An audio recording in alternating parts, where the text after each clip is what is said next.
Ok, da antikorrupsjonsenheten samlet igjen her. Velkommen tilbake. Jo, tusen takk. Det var kjekt å være her sist, så hyggelig å få komme tilbake igjen. Og nå har du fått litt tan også, nå har du vært i Afrika og fått litt påskesol. Litt påskesol, så kanskje litt mer brunfarve enn sist. Ja. Men nei, jeg sjekket litt tall før du kom her, og jeg tror faktisk den episoden vi gjorde nå sist, bare for et par uker siden, mest lyttet av episoden i år på podcasten her. Flott. Over 100 000 avspillinger på episoden, og over 1 million på sosiale medier på klipp. Ja, det er helt vilt. Det er vilt. Men det er gledelig. Vi traff tydeligvis en nerve, da, og det er kjekt. Tydeligvis. Det er kjekt også at nordmenn våkner litt, tenker jeg. Så hvis man kan bidra til det, så er det veldig bra. Ta Mikke bare litt nærmere, eller du kan dra den til. Sånn, ja. Hva sier folk til deg? Altså, du har ikke akkurat sånn trengt min podcast drahjelp for å få noe trafikk på det du skriver på Facebook, for der er det jo allerede utrolig mye delinger og et stort publikum som følger deg. Ja. Men hva skriver folk til deg? Og hva er det folk kommer med i innboksen? Rekker du å lese alt som har kommet den siste måneden? Nei, det gjør jeg nok ikke, i hvert fall ikke i dybden, men hvis vi tar denne podcasten, så er det veldig mange som har gitt veldig bra positiv feedback i forhold til at dette er viktige temaer, som de kanskje ikke var så godt klar over, og som gjør og som de synes er samfunnsnyttig, og det er hyggelig å høre. Ja. Fordi at det er på en måte, mitt anliggende i dette er jo på en måte å bidra med den kunnskapen jeg har i forhold til det å kanskje vekke nysgjerrigheten og ikke minst engasjere seg i det bildet som skjer nå, for det angår jo oss alle, og det er jo utrolig viktig at folk har en interesse utover rosabloggerne, for å si det sånn, og den gjengse TV-en, så det har vært veldig mange positive tilbakemeldinger, og det er tydelig at det har vekket en nerve som gjør at kanskje folk våkner litt, og også interesserer seg for disse temaene. Jo mer du får vite, jo mer du finner ut, og så blir du på et eller annet tidspunkt sånn der, faen nå. Jeg har jo noen ganger etter podder her i studio, med ganske høytstående gjester som enten er i et nettverk, eller til og med politikere har fortalt meg ting, så er jeg bare sånn, dette skal jeg egentlig ønske at jeg ikke visste. Fordi det er ikke sånn at jeg frykter at det skal skje noe, men det er sånn, noen ganger er det sånn informasjon du egentlig ikke som er nesten så drøy, og så komprimenterende at du tenker, ok, nå begynner jeg å komme litt vel dypt inn i dette her, og så bare sånn ser du disse listene med Clinton-dødsfallene, og så bare, så du er ikke redd for at du skal komme for langt inn i materien, at du begynner å komme sånne klikkelyder, og at det blir trusler og... Ja, nei, det har jeg for så vidt reflektert litt over, for det spørsmålet har jeg fått ganske mange ganger. Har du det? Og det går langt tilbake i tid. Altså, jeg husker jeg holdt på med, som ung jurist, holdt på med nordsjødykkerne. Og det interesserte meg jo veldig at veldig mange av de som hjalp nordsjødykkerne, da, de falt jo fra på veldig sånn bizarre måter. Og det samme for så vidt i den Scandinavian Star-saken. Falt fra, hva mener du da? Altså døde. Døde sånn før rettsakene eller rettsprosessene skulle starte. Det gjelder jo blant annet. Og dette er jo noe som jeg tok opp med... Jeg tok jo dette opp med det viktigste vitnet vi hadde i dykkersaken i våren 2008. Det var dykkerlege Svein Eidsvik, som var den legen i Norge som visste absolutt mest om dykkerskadene. Okay. Og han og jeg hadde et godt forhold, fordi at han hadde kontor ikke så langt fra meg i Bergen, og han kom på kontoret mitt en gang imellom, og sa endelig så skal sannheten fram, og jeg gleder meg til å vitne, og han var også vårt hovedvitne. Oi, shit. Og da han skulle vitne, så var Mr. Eidsvik sporløst borte. Det var ikke mulig å få tak i han. Og så tilskrev jeg Forsvarsdepartementet, som da var hans faktisk arbeidsgiver. Ja. Den gangen var Grete Farmo som var forsvarsminister. Og spurte hvor det blitt av Svein Eidsvik, og fikk tilbake at Svein Eidsvik dessverre avgått med døden. Og det fant jo jeg litt rart, fordi at hadde han avgått med døden, så hadde det i hvert fall stått om det i pressen i Bergen. For han var en ganske sånn kjent lege på Vestlandet. Ja. Så jeg tok kontakt med sønnen hans, og sa, beklager å høre at din far gått bort. Og da fikk jeg jo til svar at min far ikke gått bort, men han kan ikke snakke med deg. Dette ble jo en stor sak i Dagbladet, tok det faktisk opp, så dette jo noe som har kommet på trykk. Det kom på trykk i 2009, at dykkerlege erklært død, kona, han lever, ikke sant? Og Eidsvik levde helt frem til 2015, så han levde i 6 år etter at Forsvarsdepartementet hadde erklært ham for å være død. Og dette ikke noe hemmelighet, i og med at dette har stått i avisen, og jeg har skrevet en del om det selv på sosiale medier, men det klart at under den dykkerprosessen, og også under den Scandinavian Star-saken, så var det veldig mange viktige personer da, som falt fra. Ta et eksempel til, i forhold til Scandinavian Star-saken, så fikk jeg kontakt med maskinsjefen, som het Hans Steinhauser, han bodde i USA, og han inviterte meg til USA i 2014. Og da tenkte jeg at endelig skal vi kanskje få svar på hva som skjedde med Scandinavian Star også. Så langt kom jeg ikke, fordi at han også døde da bare noen måneder før jeg skulle dit. Så han også døde jo forholdsvis beleilig for myndighetene. Så kan du si at, og nylig så jeg denne filmen Pioner, som Aksel Hennie har hovedrollen i, sånn om igjen. Og der har man en sekvens, altså den filmen basert mye på den informasjonen som dykkerne ga. Den kom ut i 2013. Og der det en scene som ganske interessant, for der det da en av disse hjelperne til dykkerne som da dør av en overdose i filmen. En som var veldig ivrig å hjelpe underholden. Og det samme av denne personen i virkeligheten heter Torbjørn Bjerkeseth. Og han var ansatt i Justisdepartementet, og var kanskje den personen under dykkersaken som ga disse dykkerne mest fortrolig informasjon. Og han var en veldig real kar, og han døde jo da 8. oktober 2003 og den offisielle forklaringen på hans dødsfall var altså en overdose. Ifølge dykkerne så hadde han aldri tatt noen overdose. Sammen med Petter Lossius, som var da kommisjonsleder da denne dykkersaken skulle opp. Han også konkluderte jo med at staten hadde et ansvar i en NOU. Staten følte ikke dette opp. Han ble sykemeldt, han var jo innstilt som dommer til Høyesterett. Så dette var en veldig kapabel dommer. Og bare en måned før Torbjørn Bjerkeseth døde, så døde også Petter Lossius. Og det da angivelig gjennom å ha druknet utenfor et eller annet sted i New Jersey på høsten. Så når du stiller spørsmålet, når jeg nå har gitt deg et kortdykk i forhold til hva som har skjedd, så det klart at det har slått meg noen ganger at kanskje dette ikke så uskyldig dette landet som vi vil ha.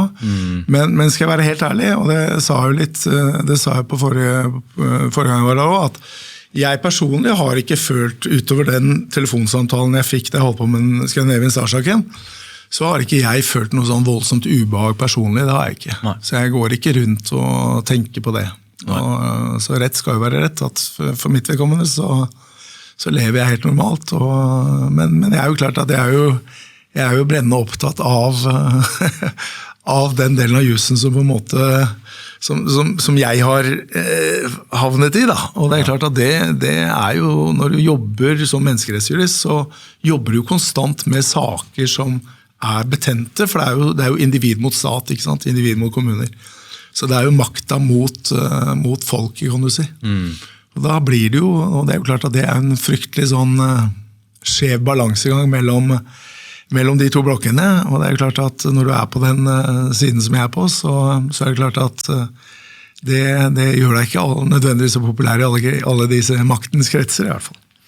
Jeg må bare spørre deg, når vi først var inne på det, fordi jeg fikk så flashback nå når du nevnte dette her med Scandinavian Star og disse personene. En sak som jeg har lest alle bøkene til, jeg har til og med skrevet et manus som jeg bare ikke fikk helt til å funke, men jeg ble så engasjert i det. Jeg tror det finnes 4 bøker om det. Det jo flyplasssaken og Jan Wiborg. Har du vært borte i den? Jeg kjenner litt til saken. Jeg har ikke vært borte i den personlig, men jeg har lest om den. Ja. Men jeg ser det samme på en måte. Det jeg synes interessant med den saken, at den kan på en måte, du kan knytte den saken opp mot disse sakene jeg nevnte nå. At det veldig mange som plutselig da faller fra. Og det som forundrer meg i forhold til blant annet norsk presse, jo at Altså, norsk presse har jo i senere år vært veldig opptatt av å skrive om for eksempel russere på toppnivå som dør eller forsvinner, og så tenker jeg, hvorfor er man ikke like opptatt av å skrive om tilfellene som faktisk har skjedd i Norge? Ja, det synes jeg er ganske interessant. Altså. Det er fordi den Jan Wiborg-saken har jeg snakket mye om podcasten tidligere, men det er bare sånn snakk om, altså det er et slapt leiemord-håndverk, synes jeg da. Det er jo det er så bare det hotellrommet, bare å se bilder derfra, hvordan han skal, hvor små vinduene er, hvordan den dokumentmappa hans var borte, hvordan sønnen som han skulle møte i København, han visste ikke om det, han var ikke der. Altså det er bare en setup fra ende til annen med en nøkkelperson som virkelig satt på så ekstremt mye kompromitterende materiale hva gjaldt Hobøl versus Hurum versus Gardermoen versus Fornebu. Og hvor mye som står på spill, ikke sant? Men du leser i bøkene bare, fy faen så mange milliarder som er på spill med eiendommer, Telekom, OL på Lillehammer, korridoren opp mot Lillehammer. Altså det er, du blir, det er en Ja, nei, du gjør det, og det er jo interessant at du nevner den saken, fordi at som sagt, jeg har jo ikke vært involvert i den saken, men jeg kjenner til saken via jeg har jo fattet interesse for den også, i og med at den har en del likhetstrekk, synes jeg, med de sakene jeg har nevnt også. Så da gjør jo det gjør jo at bildet blir ekstra interessant da. Så det er jo klart at man skal ikke undervurdere de kreftene som er i vårt eget land heller. Det ville vært å være naiv. Og det tror jeg nok er bra også med de Epstein-filene som vi snakket om sist, at kanskje det bidrar til å åpne øynene for folk at dette landet som vi tror er kanskje at vi holder veldig høyt, at det har sine sider det også. Det er ikke bare andre land. For å hoppe til nåtid, da, hva er det som er viktigste, tenker du, som har skjedd siden vi møttes sist for noen uker siden? Det er jo de samme filene som er ute, og det meste er jo kommet fram. Man finner flere detaljer, setter litt ting i sammenheng. Men hva er det du tenker som er opptatt deg mest de siste ukene, som virker bare blir mørkere og mørkere? Ja, hvis du tenker på Epstein-filene som sådan, så er jo det mest interessante for mitt vedkommende den kontakten jeg har hatt med medlemmer av Europaparlamentet og Europarådet, som går rett og slett på at de samtalene jeg hadde med særlig medlemmer av Europarådet i 2019, som selv jeg trodde ikke på de den gangen, altså det var for heftig, at de har jo fått ny grobunn nå etter disse filene, og at medlemmer av Europarådet, dette er jo ny informasjon også til publikum der ute, har besluttet, altså en gruppe, en fraksjon av medlemmer, nåværende og tidligere medlemmer av Europarådet, har besluttet å granske Jaglands sin virksomhet i Europarådet. Og det synes jeg er utrolig bra, fordi at det går mye dypere enn det folk er klar over, som jeg var inne på sist, og var jo Jagland øverste sjef for den europeiske menneskerettighetsdomstolen, han var den øverste sjef for ministerkomiteen og så videre, altså de som skal håndheve de menneskerettighetene som den norske staten er bundet av. Og det er ikke så lenge til jeg selv tar turen til Kiev. Det kan jo bli interessant i seg selv å ta toget inn. Og møte de samme personene nå, og enda flere, som jeg møtte i 2019, for å diskutere det som kanskje ikke er så godt kjent her hjemme, nemlig det at de filene, de gir jo indikasjoner på det nettverket han hadde inn mot Epstein. Men det som kanskje er like interessant, i hvert fall for mitt vedkommende, og for de som sitter i Europarådet, det er jo de anklagene som de kom med da i 2019, om at Jagland nærmest drev en korrupt virksomhet inne i Europarådet, og var nærmest en slags forlenget arm for russerne. Altså han var en russisk spion, eller? Ja, det skal ikke jeg ta med noen, men jeg skal jo ikke legge skjult på at de båndene, altså, og det fremkommer jo også det er jo litt av det grunnlaget, når du leser de papirene som ligger i Epstein-filene, så er det helt åpenbart at Epsteins interesse for Jagland er veldig mye knyttet opp mot Russland. Fordi Jagland var en gateway til Russland? Jagland var en gateway helt opp til Putin. Og det fremkommer jo helt tydelig i de Epstein-filene, at der ligger det en voldsom interesse fra Epstein sin side om at han skal bruke Jagland til å komme i kontakt med russerne på øverste hold.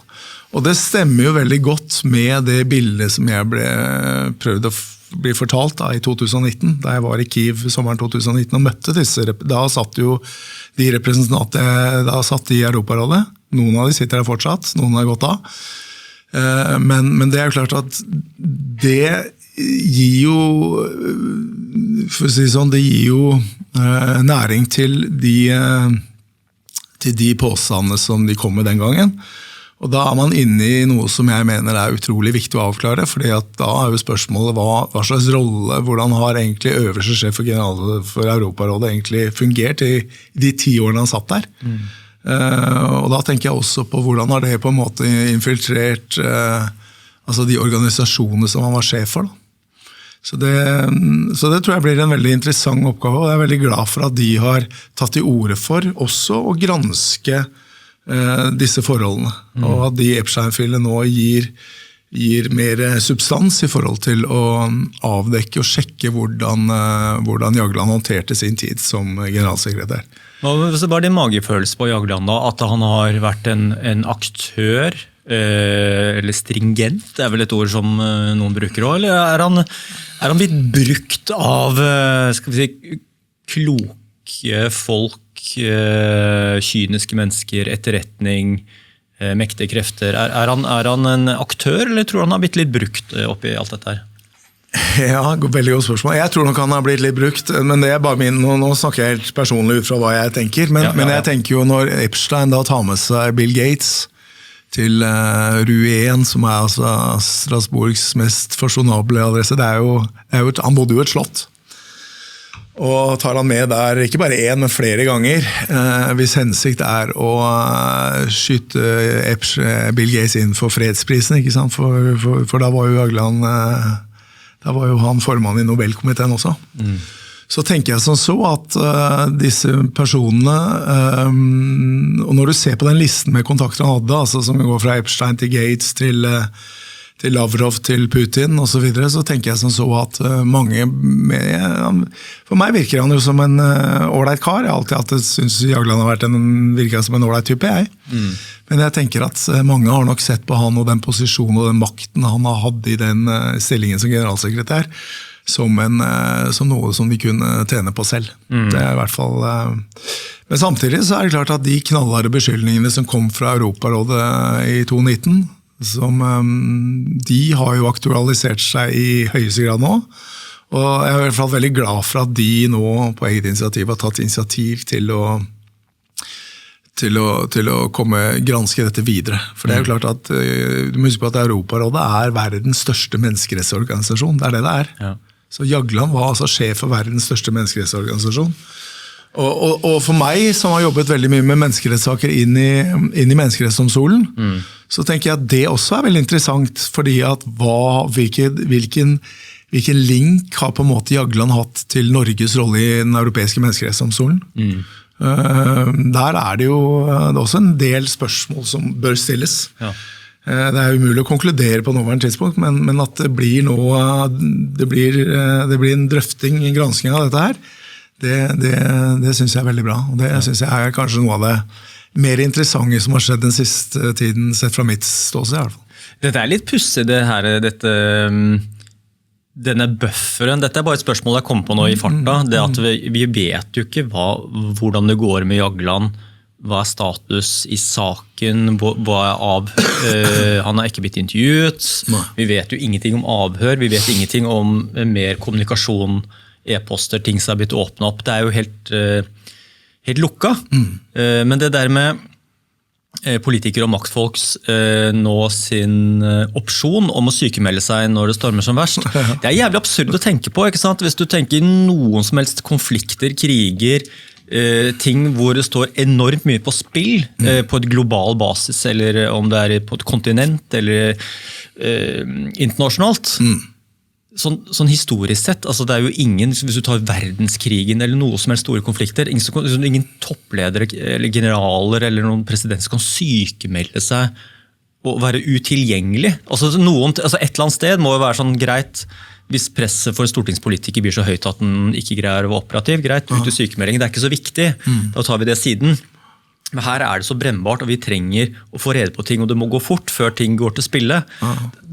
Hvor hellig skal vi la denne sykemeldingen, den trumfer jo faen med alt, ikke sant? Ja, det er bare sånn, sykemelding er jo binært, det er en, er du operativ, eller nei, du er ikke det. Da er du null tilgang på den personen, for den er syk da, i en eller annen form. Det er ganske vilt å tenke på den sykemeldingens makt.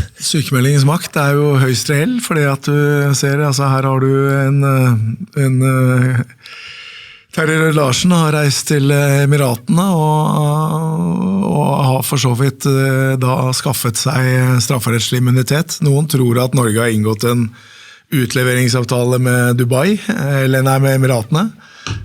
Det er for så vidt, det har man gjort, men samtidig så er ikke den trådt i kraft, så det betyr jo at for Larsen sin del så er det ingen, om den hadde trådt i kraft i morgen, så er det for sent uansett, for han er der nå.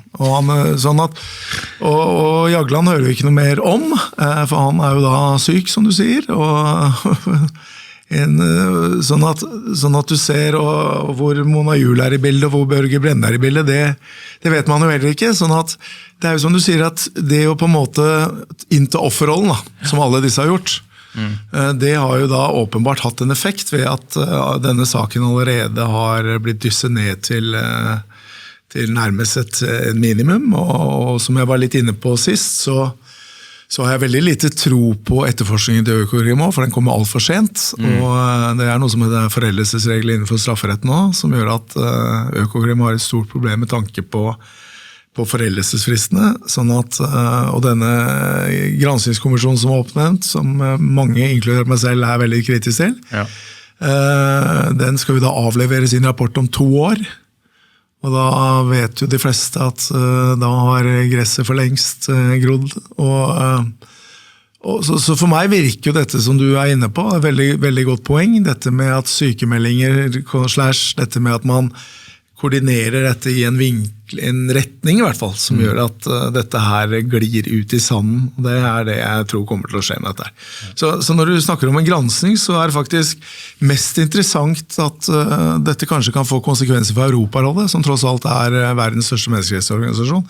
At det kan få konsekvenser den veien, at man må endre på statuttene i Europarådet, som gjør at dette her får fordeler for folk når de for eksempel skal klage sakene sine innenfor menneskerettsdomstolen. Altså. Det kan være. Hvilken skandale vil det ikke bli hvis det viser at en norsk eks-statsminister, jeg skal ikke kaste ut spionordet her, jeg har vel kanskje allerede gjort det, men at hvis det blir noe av en eller annen grad etterretningsfrivillig eller skal vi si indirekte eller ubevisst etterretningsarbeid, om den Arne Treholt Light, jeg vet ikke, for en gigantisk skandale det kom til å bli i så fall. Jeg traff jo Arne Treholt et par ganger.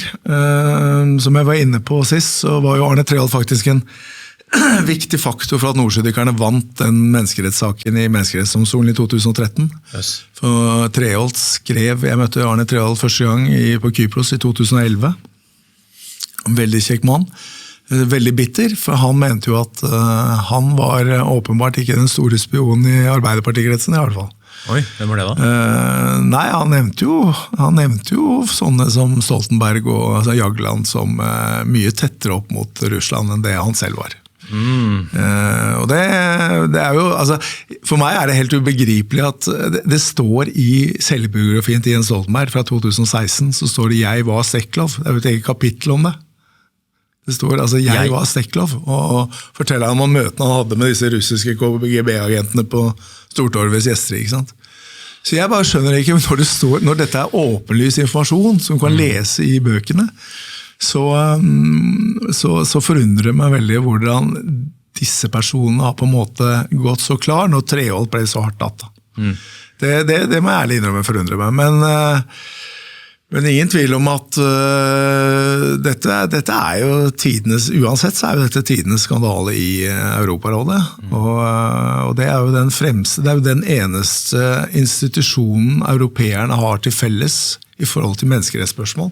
Det er Europarådet. Det er de som styrer 650 millioner mennesker i Europa sine rettigheter i forhold til menneskerettigheter. For det er der menneskerettighetsdomstolen ligger, det er der Europarådet ligger, og det er der ministerkomiteen ligger. Ikke sant? Sånn at dette er jo en mye større skandale enn det folk kan forstå.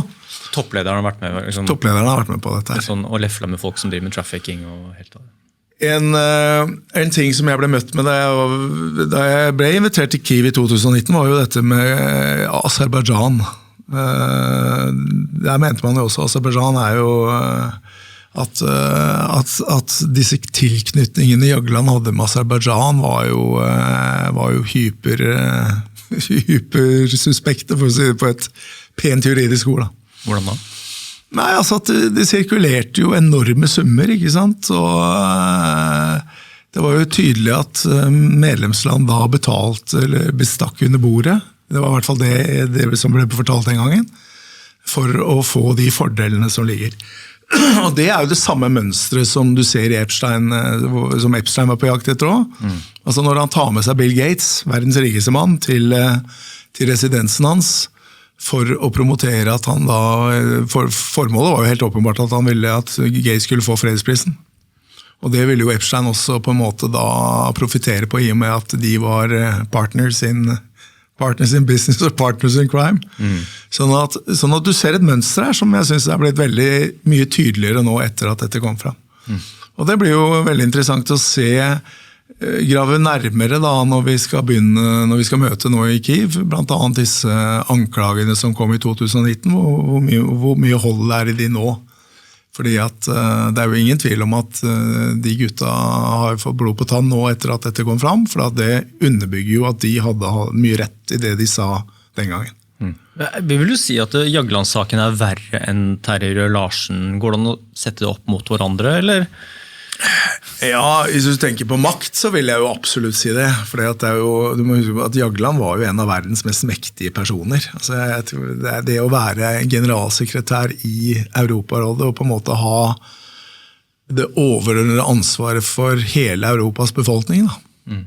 Og da snakker jo, jeg vet ikke, 700-800 millioner. Jeg er ikke helt oppdatert på hvor mange som bor i Europa for tiden, men når du har det øverste juridisk menneskerettslige ansvaret for en hel verdensdel, og du bruker den posisjonen da til å knytte kontakter med, ikke bare med Epstein, men med toppledere i verden som faktisk er villige til å kanskje bruke eller utnytte han da, til sin fordel.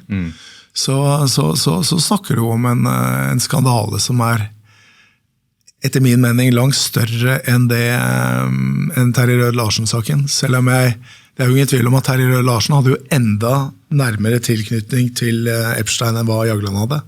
Det tror jeg ikke er tvil om. De var jo nesten bestevenner, de. Ja. Men allikevel, med tanke på den posisjonen han hadde, og det stiller jo også enorme spørsmålstegn ved hans posisjon i Nobelkomiteen. Ikke sant? Altså, han satt jo, bare det å sitte både som leder av Nobelkomiteen og som generalsekretær er jo et spørsmål om habilitet som burde vært reist for lenge siden. Ja. Du skal ikke blande de to rollene, tror jeg.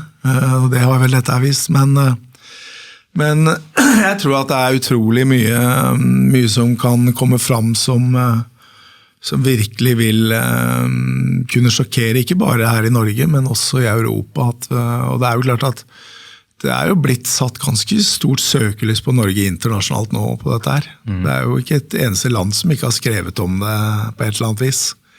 Så vi har store problemer med å forklare hvordan dette her i hele tatt var mulig. Altså. Og hva var det rettes også skyts mot Stoltenberg, Støre, Arbeiderpartiet i internasjonal presse, eller hvordan vinkler de det? Ikke så mye som jeg vet foreløpig, men det er klart at juridisk så kommer du ikke utenom at de største pengeoverføringene til IP og Terje Larsen ble jo gitt i den tiden da Jens Stoltenberg var statsminister og Støre utenriksminister. Så det aktualiserer jo en del spørsmål i forhold til de også, når de kan jo selvsagt gjemme seg bak at det var byråkratiet eller embetsverket som delte disse pengene ut, men det konstitusjonelle ansvaret har alltid en utenriksminister. Det han som har det konstitusjonelle ansvaret. Og I den perioden Støre satt som utenriksminister, så ble disse pengene nærmest hivd etter IPI som om det skulle være godteri. Altså.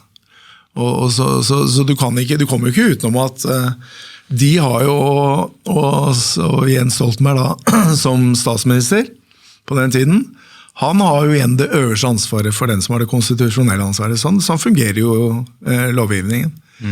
Så jeg tror det utrolig mye som fortsatt kan komme fram I forhold til den rollen de hadde. Ja. Vi kom inn på, prate litt om Stoltenberg etterpå, men du var inne på det her nettopp, at det jo litt mer aktuell sak, så vi kan bare prate litt om, så du har skrevet litt om. Det jo denne her, nå for dere som hører på, nå det gåseøyne, uavhengige granskingskommisjonen, som da, jeg ikke helt skjønt hva de egentlig skal granske, eller hva den kommisjonen skal finne ut av, og hvilke hjemler de har, og hvor dypt kommer de inn I det, og hvordan har disse menneskene blitt plukket ut, og kan du si litt sånn med dine briller selvsagt, altså hva denne her, for det kommer jo veldig fort et folkekrav, at nå må vi bare finne en uavhengig kommisjon, som offentlig utnevnt, som bare går gjennom dette her, får fri tilgang til alt, og kommer med en knusende rapport på et eller annet nivå. Men så frykter jo alle bare sånn, nå plukker de vel sikkert alle sine venner og spør tilbake om vennetjenester, og det vel litt det du frykter? Ja, ikke bare frykter det, nærmest. Jeg har vel nærmest konkludert med at hvis jeg tar fram det jeg skrev I 2028, og hvis jeg tar feil, så arrester meg da. Ja. Men det tror jeg ikke, fordi at jeg tror at altså denne kommisjonen som utnevnt av Stortinget, jeg vet ikke hvem som har utnevnt den, men det vel kontroll- og konstitusjonskomiteens medlemmer kanskje, den jo uansett en elitisk organisasjon, hvor du har truffet med, altså du har valgt ut safe medlemmer, altså en lagdommer, en diplomat, en historiker,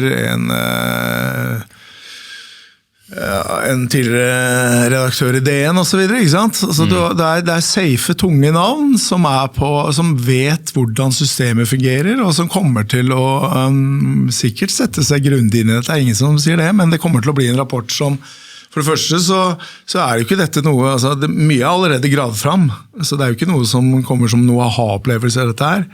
Men jeg vil tippe at, og når du da skal gi disse menneskene 2 år for å fullføre dette verket, så vil du få en NOU da I 2028, I januar-februar 2028, som kommer med kritikk mot systemet, sånn som vanlig, og så legges den inn I, altså blir den mottatt da, av da mest sannsynlig, hvis Espen Barth Eide utenriksminister, så vil jo han motta denne rapporten. Og så vil jo han da si på TV at dette tar vi på høyeste alvor, og så vil den bli, og om 2 år så dette gammelt nytt, og det blir lagt I skuffen, og så vil på en måte verden gå videre. Og det som jeg tror jeg så at veldig mange reagerte også på det innlegget jeg skrev om dette her, og det tror jeg fordi at jeg tror folk kjenner på den følelsen av avmakt, fordi at de ser at her det på en måte den riktige gjengen da, som skal granske, og så det ingen fra folket som med. Det ingen folkelig... Eva Jolie for eksempel kunne vært et enkelt valg. Ja. Hun en voksen dame som har jobbet med korrupsjons I omtrent hele sitt yrkesliv, og hadde Stortinget vært, altså det var nærmest et folkekrav at hun skulle være med, og det vil I hvert fall lette litt på trykket, men når de til og med vraker henne, så tenker jeg som så at dette veldig sammensatt og veldig sånn forutberegnelig, fordi at man lager det jo litt sånn som når fanden vil at intet skal skje, så setter han I en komité, det jo et ordtak som heter det, og det jo veldig godt pointert. Litt morsomt, tidligere I dag så jeg tilfeldigvis et bilde fra noen av disse stortingsrepresentantene som hadde satt opp en sånn stabel av NOU'er. Ja. Det var liksom, de måtte stå på stige, fordi NOU'ene var jo 3-4 meter altså, I høyden. Og det vil skje med denne her også, at det vil komme en NOU som gir kritikk, og nå skal vi lære, altså den samme malten, men det vil ikke ha noen effekt for folket, og folket, jeg tror folk flest føler seg veldig sånn sveket. Det tror jeg nok gjengs hos veldig mange. Og hva slags tilgang får denne kommisjonen her, ikke sant? Det jo, skal de begynne å intervjue og avhøre Terje Rød-Larsen og Jagland? Kommer de til å få tilgang på Stoltenberg og kona? Og, altså det virker jo helt utenkelig. Også at det har jo også beskrevet om at etterretningstjenestene kan også bestemme litt hvilken informasjon denne kommisjonen får tilgang til. Absolutt. Ikke bare det, men da altså Camilla Reksten, som var da sekretær for Terje Rød-Larsen i IPI. Det vel VG som har gravd litt der, men det vel mye som trekker retning av hun jobber nå i etterretningstjenesten da. Ja. Så det ble jo det ultimate paradokset at hun som på en måte en viktig faktor i dette granskningsspillet, selv sitter og kan bestemme hva slags dokumentasjon som Stortinget skal få. Og så må du ikke glemme bare det, men så har du en til, og det Grete Faremo, som da leder for EOS-utvalget, altså Stortingets kontroll av hemmelige tjenester. Og hun også har jo da en finger med i spillet her. Så det ironiske, det jo faktisk ganske, det jo på det paradoksale da, for å si sånn, jo at to av de personene som virkelig kunne ha bidratt med informasjon, de sitter jo nå i Stortingets korridorer, altså i henholdsvis EOS-utvalget og i sikkerhetstjenesten, ikke sant? Det hun også som jobbet med Terje Larsen og som jo fasiliterte mange ting, hun som du nevnte i etterretningstjenesten? Som de fikk et bilde av også? Ja, det Reksten. Ja, det datteren til, det jo svigerdatteren, tror jeg, til han som eide den boligen? Som eide den boligen, han skipsrederen. Ja. Moritz. Så dette jo en person som sitter veldig tett innpå, ikke minst den utpressingsbiten da, som ble gjort av Morris Skaugen. Da han ble tvunget av Epstein til å selge den boligen for under halv pris, eller for halv pris. Ja. For det jo i seg selv, spør du meg, så det helt ubegripelig at, for det faktisk ikke foreldet, at ikke politiet har siktet Terje Rød-Larsen og Mona Juul for utpressing, eller medvirkning til utpressing. Det også for meg helt uforståelig, for det jo et forhold som i hvert fall ikke foreldet, for det skjedde jo i 2018. Og da det jo nesten sånn med de Mafia-bossene, at du må finne noe liksom, for å holde saken som kanskje ikke på merke eller innertieren, men og så kommer du igjen, altså, så har du da denne Kåre Moljord som jobber vel som advokat i et stort Arntzen de Beige i Norge, som var på en måte i forhold til den eiendomstransaksjonen, så bistod jo han Epstein med den eiendomstransaksjonen i Drammensveien 42, og så kom jo da dette tilsynsrådet, eller advokattilsynet inn på banen, og skulle granske da hans rolle i dette her. Men hvem sitter som styreleder i advokattilsynet? Jo, det jo advokaten til Jagland, ikke sant? Så du møter jo disse folkene, uansett så møter du et eller annet sted i runddansen. Og så kom han jo frem til at forholdet til det vedtaket som ble fattet mot av Kåre Moljord i forhold til den eiendomstransaksjonen, det var vel, etter det jeg husker, det var vel foreldet eller et eller annet sånt. Så der du den. Men Jagland sin advokat sitter altså som styreleder i advokattilsynet. Riktig, ja. Dette huset som ble solgt under, altså er det denne leiligheten det mye snakk om også? Er det den samme som Ine Søreide feirer 40-årsdagen og sånt? Er dette samme bolig? Det samme leilighet, ja. Hun feiret sin 40-årslag i Drammensveien 42, og det den leiligheten vi snakker om. Ja. Og det var der også Jens Stoltenberg og kona, da han var toppsjef i NATO, generalsekretær i NATO, og på tur i Norge så bodde jo han der flere ganger, han og kona. Jeg ble fortalt av stortingspolitiker i går at da Ine Marie Søreide Eriksen feiret sin 40-årsdag, så bodde Stoltenberg og kona i den leiligheten på det tidspunktet. Ja, det stemmer også med de observasjonene jeg har gjort, så det nok riktig. Så det det bare meg at ting begynner å det har vært mye, ikke sant, første sjokkene med Terje Larsen, Jagland og Støre, og selvfølgelig Børge Brenne.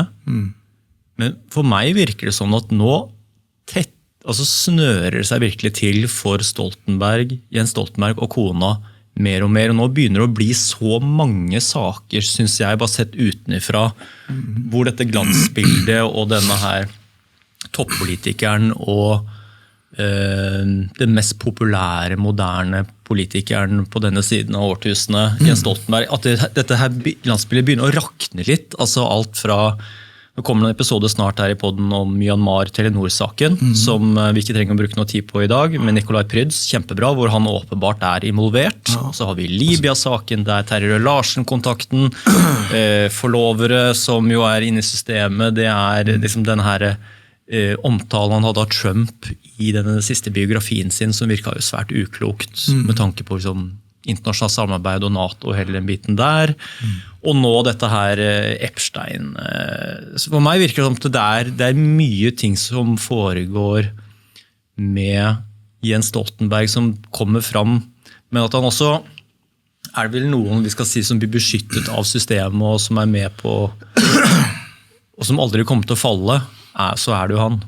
Ja, det jo det. Ingen tvil om. Altså, det jo, du nevnte jo at du var innom Libya-saken, og det å erklære, altså det å slippe nesten 600 bomber over et land i Afrika, og drepe et ukjent antall mennesker som man ikke har vært interessert i å granske engang, uten noen forankring i Stortinget og uten noen forankring i Grunnloven, altså nærmest på eget initiativ. For meg det helt ufattelig at det har gått så under radaren på det norske folk. Det tross alt ikke så lenge siden, og det jo en ekstrem krigsforbrytelse å slippe 600 bomber over et land i Afrika som aldri har gjort oss noe i hvert fall. Og den saken har jeg grundig kjennskap til selv. Jeg har selv klaget stolt meg inn for krigsforbryterdomstolen, så den kjenner jeg jo til.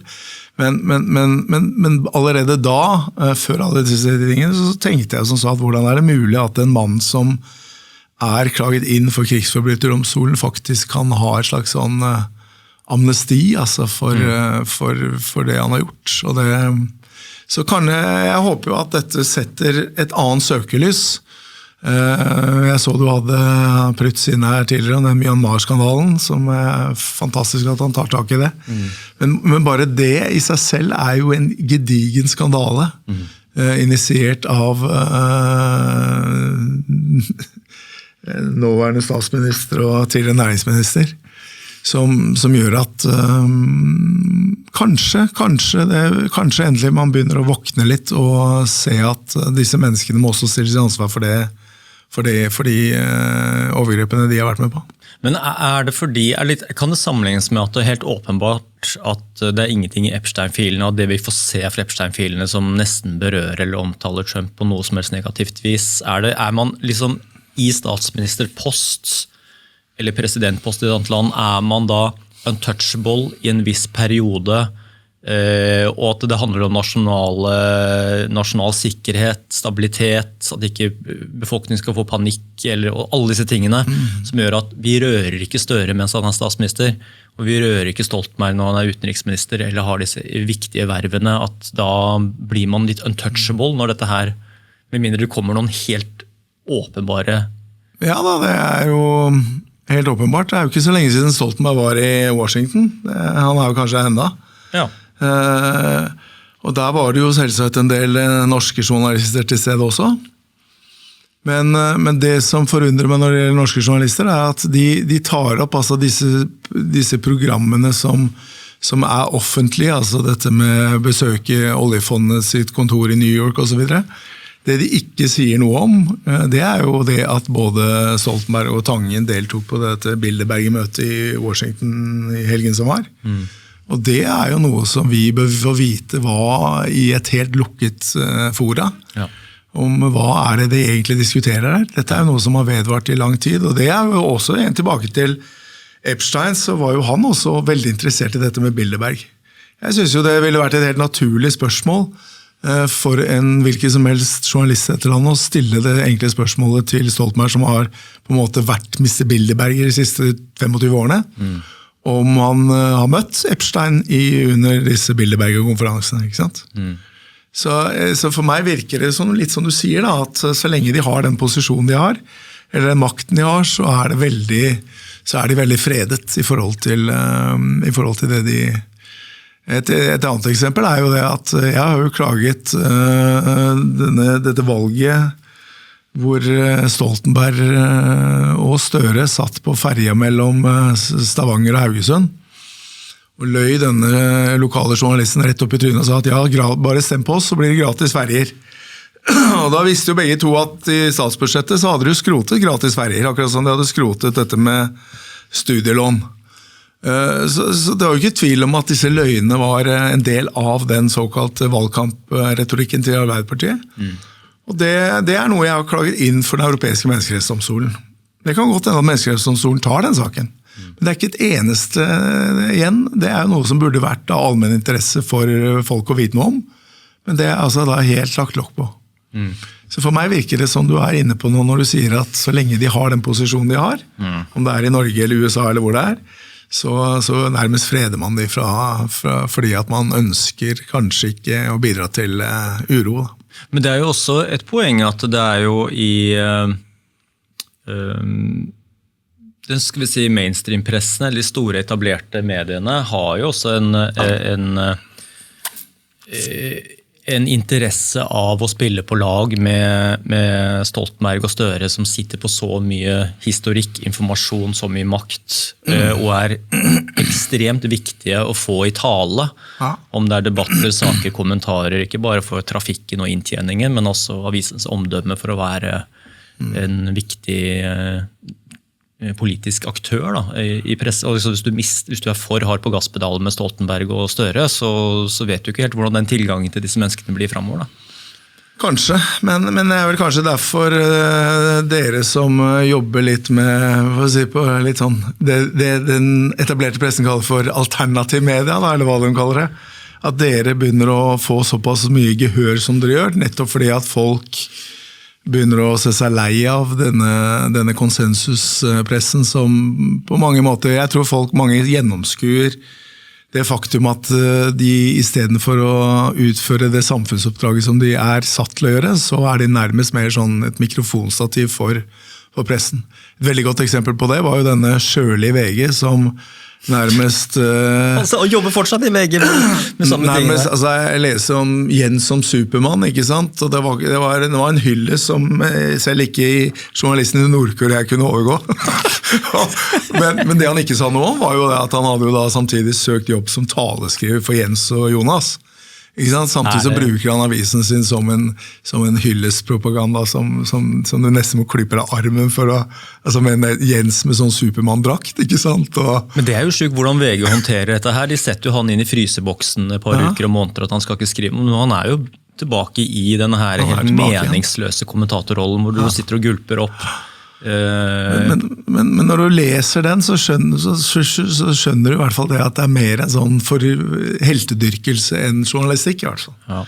Og det er vel det som er gjengs hos veldig mange av disse journalistene, at de har nærmest en religiøs holdning til disse gutta. Jeg vet ikke om noe annet, men journalistikken som de burde ha gjort, den er veldig fraværende. Og derfor tror jeg også at sånne medier som det dere driver med det kommer til å bli bare mer og mer populært, for jeg tror folk er rett og slett ganske forbanna der ute over at de føler jo at ikke de blir tatt på alvor i hvert fall.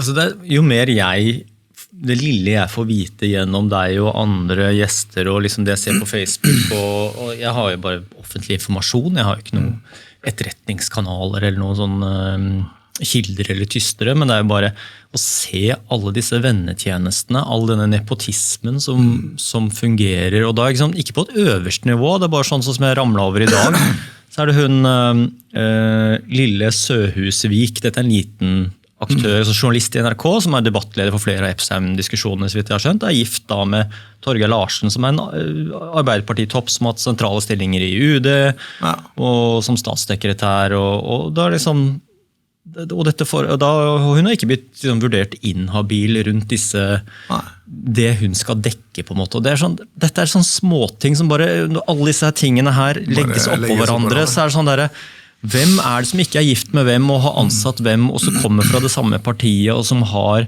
åpenbart den samme interessen av å karre til seg nye stillinger, nye muligheter og spille på lag med. Og det bare, denne nepotismen bare så helt utrolig observere nytt lag på et nytt lag på et nytt lag, og det stopper ikke, og det bare tenker sånn, hvor ille dette her, og hvor dypt nede vil man egentlig gå i denne her, og hva det man ikke vet rundt alle disse nepotismene, altså det sånne vennetjenester, kameraderi, man ansetter folk som en tjeneste, eller fordi man venner, og så videre.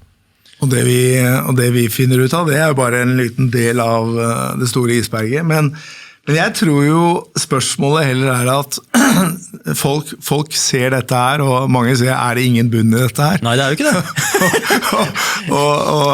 Men det vel der vi da, kanskje at Norge på en måte, blir det så mye at folk bare resignerer, og så bare går videre med livene sine, og så på en måte stilltiden aksepterer dette her? Ja. Eller tar man et oppgjør med det, og min magefølelse vel at nordmenn generelt for likegyldig I forhold til dette, sånn at så lenge de har til Grandiosaen på fredager og tipperekka, eller hva du kaller det, så vil dette bare passere uten at det får så veldig mye større konsekvenser enn det det tror jeg du helt rett I. Og det vel der vi at det vel egentlig det spørsmålet man må stille seg, skal man akseptere at det bare sånn? Fordi at, som sagt, bare de siste månedene nå har det kommet så mange avsløringer, at jeg tror folk blir helt sånn her, til slutt så blir du immun, Det blir som, hvis du tar for mye penicillin, så virker det ikke sant? Og litt sånn det jo her, og at når det så mye, så når det helt forståelig at det når et metningspunkt for folk, og sånn tenker jeg også litt, når jeg har ting jeg synes juicy å skrive om, som for eksempel at Kristin Halvorsen og Rune Bjerke plutselig dukket opp av hatten etter å ha vært lenge ute av søkelyset. Og så plutselig så Kristin Halvorsen leder av kjernekraftutvalget, og plutselig så Rune Bjerke da styreleder I Hydro. Ja. Og plutselig så begge to Kronprinsparets fond. Hva Kronprinsparets fond bare? Nei, det jo et fond som de har satt sammen, som på en måte skal drive en slags form for veldedighet det også da. Men poenget at plutselig så dukker disse menneskene opp, og plutselig så kona til Rune Bjerke, hun da fortsatt sjef I noe som kalles for Direktoratet for mangfold og integritet, integrering, ikke sant? Integrering. Ja. Sånn at plutselig så dukker de opp, men så tenker du så tenker jeg, dette jo helt sinnssykt crazy. Men så tar jeg meg selv I nakken og sier at hvis jeg skriver, det blir så mye etter hvert, at kanskje blir too much. Ja. Kanskje det bare at man må akseptere at sånn det. For at det det på en måte Norge. Så det vel heller et spørsmål man må stille folk etter hvert, om vi faktisk bare aksepterer at sånn det. Jeg synes du var inne på det I sted, det det brød og sirkus. At, jeg så Gladiatoren på nytt her om dagen, anbefales alle, extended cut, 2 timer og 40 minutter. Fy faen, filmen holder seg så jævlig bra. Men så det den politiske delen der, hvordan han nye keiseren setter I gang da gladiatorkamper I Rom for å vinne folket tilbake igjen, bare for å bedøve de med. Og det akkurat liksom det, basically det du sa nå også, bare sånn, så lenge vi har fredagstacoen, vi har mulighet til å gå på Nav hvis alt går til helvete, vi har det vi trenger, og vi ser bare på den offentlige sløsingen, så bare vi kan få le litt av det, eller himle med øynene og si fy faen, typisk Norge, og så kan vi gå videre. Og sånn det. Altså, det blir så mye, det så stort volum, og det så omfattende at det akkurat det at det blir nesten sånn, så lenge vi har strøm, varme, litt penger, og ikke at naboen synlig mye mer vellykket enn oss selv, så går dagene greit. Ja. Og det litt den her også med at det godt å få en sånn Epstein-utblåsning. Derfor liksom alle disse poddene her jeg hadde nå og YouTube-episodene som gikk nå I mars, var det vel, gikk jo helt bananas. Og det sånn behov for bare sånn, behov. Og så det sånn greit, da har vi fått gjort det, og så kommer vel business as usual. Business as usual, ja. Ja, det vel der vi og det jo det som det vel det som det store spørsmålet om folk, om det norske folk altså det jo ikke for ingenting at Norge, den norske befolkningen regnes som et av verdens mest konforme folkeslag. Ja.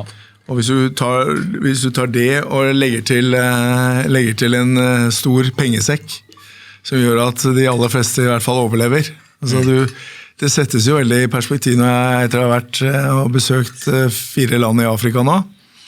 Så, og du ser den ekstreme fattigdommen som florerer der i forhold, så det klart at du får jo den tanken at så lenge folket så lenge du klarer å brødfø folk i Norge sånn noenlunde, så slipper man unna det meste. Og da blir på en måte disse tingene som vi snakker om nå, til slutt så blir det mer sånn trivielle ting som fort, og det vel, jeg tipper det sånn, disse tenker også at nå har de satt ned en granskingskommisjon som skal få lov å holde på i 2 år. Jeg kaller det for 2 år med seminarer, altså betalt av folket. Og så det med på å hjelpe til med å dysse ned eller dette her, fordi at om 2 år så det nesten greit. Ja. Så går livet videre, og så det nye skandaler, men da man på en måte, nå har man på en måte gjort noe som man i hvert fall politikerne tenker som så, de som sitter på Stortinget, da folket kanskje fornøyd. Det jo ganske fantastisk at alle 169 stortingspolitikerne som sitter på tinget, enstemmig vedtok den kommisjonen uten en eneste innvending. Det sier jo også ganske mye om at dette ganske koordinert uansett hva slags politisk ståsted det Nei, sånn optimalt sett burde det vært altså det burde ikke vært et konsensus eller et enstemmig. Det burde vært mye mer kriging på hvem skal være der med debatt. Det var bare sånn, det bare å få det på plass? Yes, let's go. Altså når det 169 personer som sitter på Stortinget som valgt av folket, og det står jo til og med i Grunnlovens paragraf 49 at det folket som utgjør Stortinget, så tenker jeg som så at det ganske fantastisk at de 169 da, uavhengig av politisk ståsted, da grunnleggende enig og ikke en eneste innvending mot det mandatet som folket veldig imot. Så det forteller meg jo at det et veldig sprik mellom folket og makten. Da. Men folket mot mandatet, eller altså utvalget som sitter her, at det? Hva mener du da? Folk, jeg tror nok veldig mange reagerer på at dette folk flest, i hvert fall de jeg har vært i kontakt med, de opplever nok dette som et sånt eliteutvalg. At dette mennesker som høyt på strå eller har vært i den private og offentlige sektoren, og som kommer til å nærmest bruke denne kommisjonen som en slags sånn, kall det gjerne en sånn hvitvaskingssentral, hvor resultatet blir litt kritikk, selvsagt. Og at fy, dette var ikke bra, men vi må lære. Og så skjer ikke noe mer. Så det den følelsen jeg tror de aller fleste, i hvert fall de jeg har snakket med, sitter med, og meg selv også. Og da reagerer jeg jo at hvis stortingspolitikerne skal være folkets representanter, så synes jeg det veldig snålt at alle, altså samtlige 169 sier, dette går jo for. Det ingen debatt engang. Nei. Og det kan ikke, for meg det ikke et fruktbart demokrati i hvert fall. Tenk om runde 2 med Epstein-filer eller videoer kommer ut nå i løpet av den 2-årsperioden da? Altså da blir alt snudd ned på huet igjen. Det kommer jo noe veldig interessant nå det ikke så lenge til Bill Gates skal forklare seg for eksempel i Kongressen. Det utrolig interessant, fordi det har jo forgreninger ikke minst til Erna Solberg, som hadde hatt veldig tett kontakt med nettopp Bill Gates, og også Jens Stoltenberg og for så vidt kronprinsparet også. Så det ser jeg frem til når han skal forklare seg i Kongressen, og det tror jeg det bare noen uker til. Ok, og da kommer de til å grille, men kan han gjemme seg bak noen sånn amendments da, at han ikke svarer på noe, eller? Ja, det kan han jo, for det ligger jo i den amerikanske grunnloven, akkurat som det gjør for så vidt i den norske også, at selvinkriminering ikke lov. For en superrund Bill Gates også, det bare sånn, den mest absurde detaljen jeg tror jeg fanget opp den siste uka om Bill Gates jo at det en klausul i ekteskapspakten mellom han og Melinda, at han får lov til å bruke 1 uke i året sammen med eksen sin. Det var det siste jeg så nå på YouTube i dag, da jeg tenkte, fy.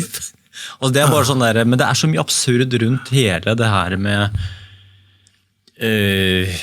hvordan han har gått fra å være en Microsoft-gründeren til å bli en globalist, en sånn som fyr som har en finger med spillet på alt fra medisiner, oppkjøp, politikk, ved, hva heter det, World Economic Forum, der det jo. Kronprinsparet, det bare at Kronprinsparet involvert inn I dette her. Ja, tenk på Jagland. Tenk på Terje Rød Larsen. Tenk på Bondevik, altså alle, Børge Brende, altså alle disse, for ikke snakke om Jens Stoltenberg, altså alle disse har jo hatt et ekstremt tett forhold til Bill Gates. Ja. Og det jo noe som jeg personlig I hvert fall synes noe av det mest interessante I de Epstein-filene, jo denne kommunikasjonen eller e-postutvekslingen mellom Epstein og Bill Gates blant annet, hvor de preparedness for pandemics, altså I 2015. Hva det? Ja, ikke sant? Altså, og da det jo, og så plutselig dukker Erna Solberg opp I 2017 sammen med Bill Gates, og hun Merkel Angel og han sjefen for World Health Organizations, og sier da på World Economic Forum I 2017 at vi må være forberedt, for nå kommer pandemien. Så hun har jo åpenbart hatt en del informasjon. Da. Og så ser du bare, hvis du ser på hvordan formuen til Bill Gates økte under korona, så doblet jo den seg minst. Ja. Så den var jo skyrocket I forhold til, så I forhold til, når du ser at han og Epstein skriver altså preparedness for pandemics, og så plutselig så våkner du til en koronatid, hvor da formuen hans bare dobler seg, minst. Han skjønte at det der Office-pakka hans, det var ikke mulig å skvise noe penger ut av det når Google tok over hele greia.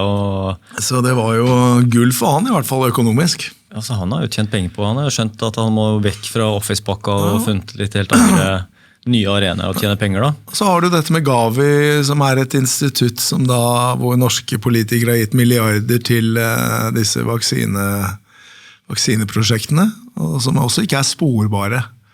Så det liksom så mange ting her som gjør at jeg mener jo at det der med de tingene som for så vidt avsløres I de Epstein-filene, som kan knyttes også til Solberg sin kontakt med Epstein, hvor det ble lovet 4 milliarder til dette prosjektet, Gavi-prosjektet eller hva det var.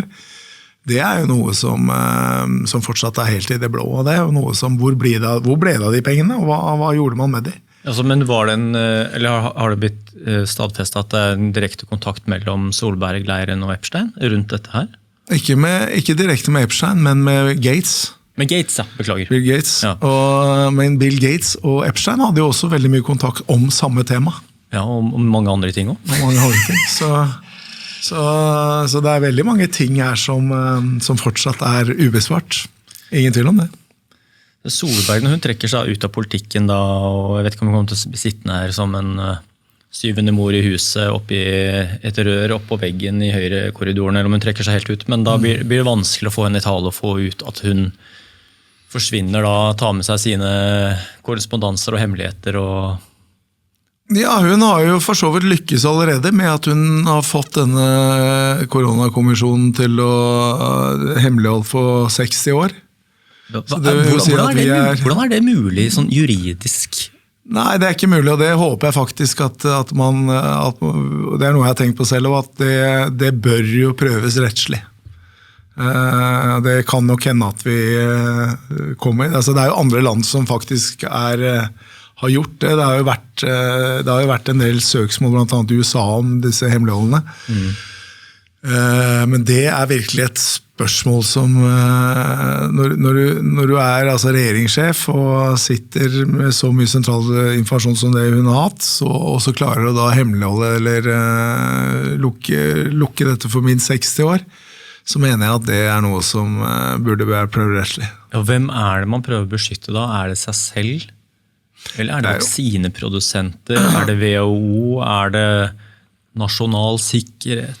Hva det man prøver å skjule for befolkningen I 60 år? Nei, det heftig, for det var jo opprinnelig 100 år, og så ble det kuttet til 60, men poenget det I hvert fall at som du helt riktig påpeker, altså, har man rettslig hjemmel for det, det noe en ting, men det må jo prøves rettslig da. Og det har ikke vært prøvd ennå, men det jo helt åpenbart at man gjør dette for å beskytte seg selv primært. De som I sin levetid, det jo akkurat innenfor sin levetid, altså Gullvåg, Solberg, Nakstad. Ingen av de overlever de 60 årene. Da blir du 120, hvis Gullvåg han nærmer seg 70, så da vil han være nærmere 130 han da før. Så de legger jo nesten over på barn og barnebarn at de skal ta den moralske støyten av hva enn som står der, hvis det så inkriminerende at de må ha 60 års hemmelighold på det. Men hvordan det mulig i et demokrati å hemmeligholde noe sånt i 60 år? Og det jo noe som det som avsløres Epstein-filene rundt akkurat dette her, med den kommunikasjonen som Bill Gates har med Epstein rundt dette med preparedness for pandemics, det jo noe som gjør at det hemmeligholdet blir enda mer absurd, altså, eller grotesk. Ja. Men det som også synes pussig å se fra utsiden, at det bare sånn, det Tangen og Musk i dialog, så plutselig sånn, dette har vi full rett til å ha innsyn i SMS-dialogen, og det blir publisert ut i media, så tenker jeg sånn, jøss, det så enkelt? Kan man bare, det så tighte, transparente regler i Norge, at bare sånn, selv oljesjefen og Tangen med all den makten og den posisjonen han har, at han må bare levere ut de SMS-ene. Tenker sånn, jøss, ok. Men hvorfor når han og Tangen med i denne Bilderberg-møtet, og Børge Brende var vel med der også? Ja, han var jo kastet ut av styringsgruppen da, men han var jo allikevel invitert. Ja, så bare gå inn en annen gang. Men bare sånn at all den tid Jens Stoltenberg utenriksminister, og at Tangen oljefondets sjef, og de med på et møte hvor det ikke noe referat, det ingenting journalister som slipper inn, det totalt blottet for demokratiske norske spilleregler, sånn som vi vant med. Der har vi ingenting vi skulle sagt med at vi krever at det føres noe form for logg, eller vi trenger å vite og se innsyn i invitasjoner, bindinger, alt det som Tangen også holdt på med det AI-greiene. Hvorfor noen ting virker bare sånn, og så alle disse 60 år med korona, bare sånn, der har vi ingen innsynsmulighet. Journalister som melder også Stortinget og staten skal ha innsyn i ting og tang, så får de noe tilbake igjen etter 3-4-5 uker, sikkert du også gjort, hvor det svarte tusjstreker overalt du egentlig har tenkt å få innsyn i. Det helt absurd. De kan velge litt selv hvor mye de har lyst til å gi innsyn. Selektiv informasjon, Nei, men det med Bilderberger jo at du har en finansminister og en sjef for oljefondet som da reiser over, og hvor folk ikke skal få lov til å vite noen ting. Det jo i seg selv en skandale, for de sitter jo altså og forvalter da det norske folks penger, og sitter da med personer som har stor internasjonal makt, hvorpå da folk ikke skal få vite noen ting.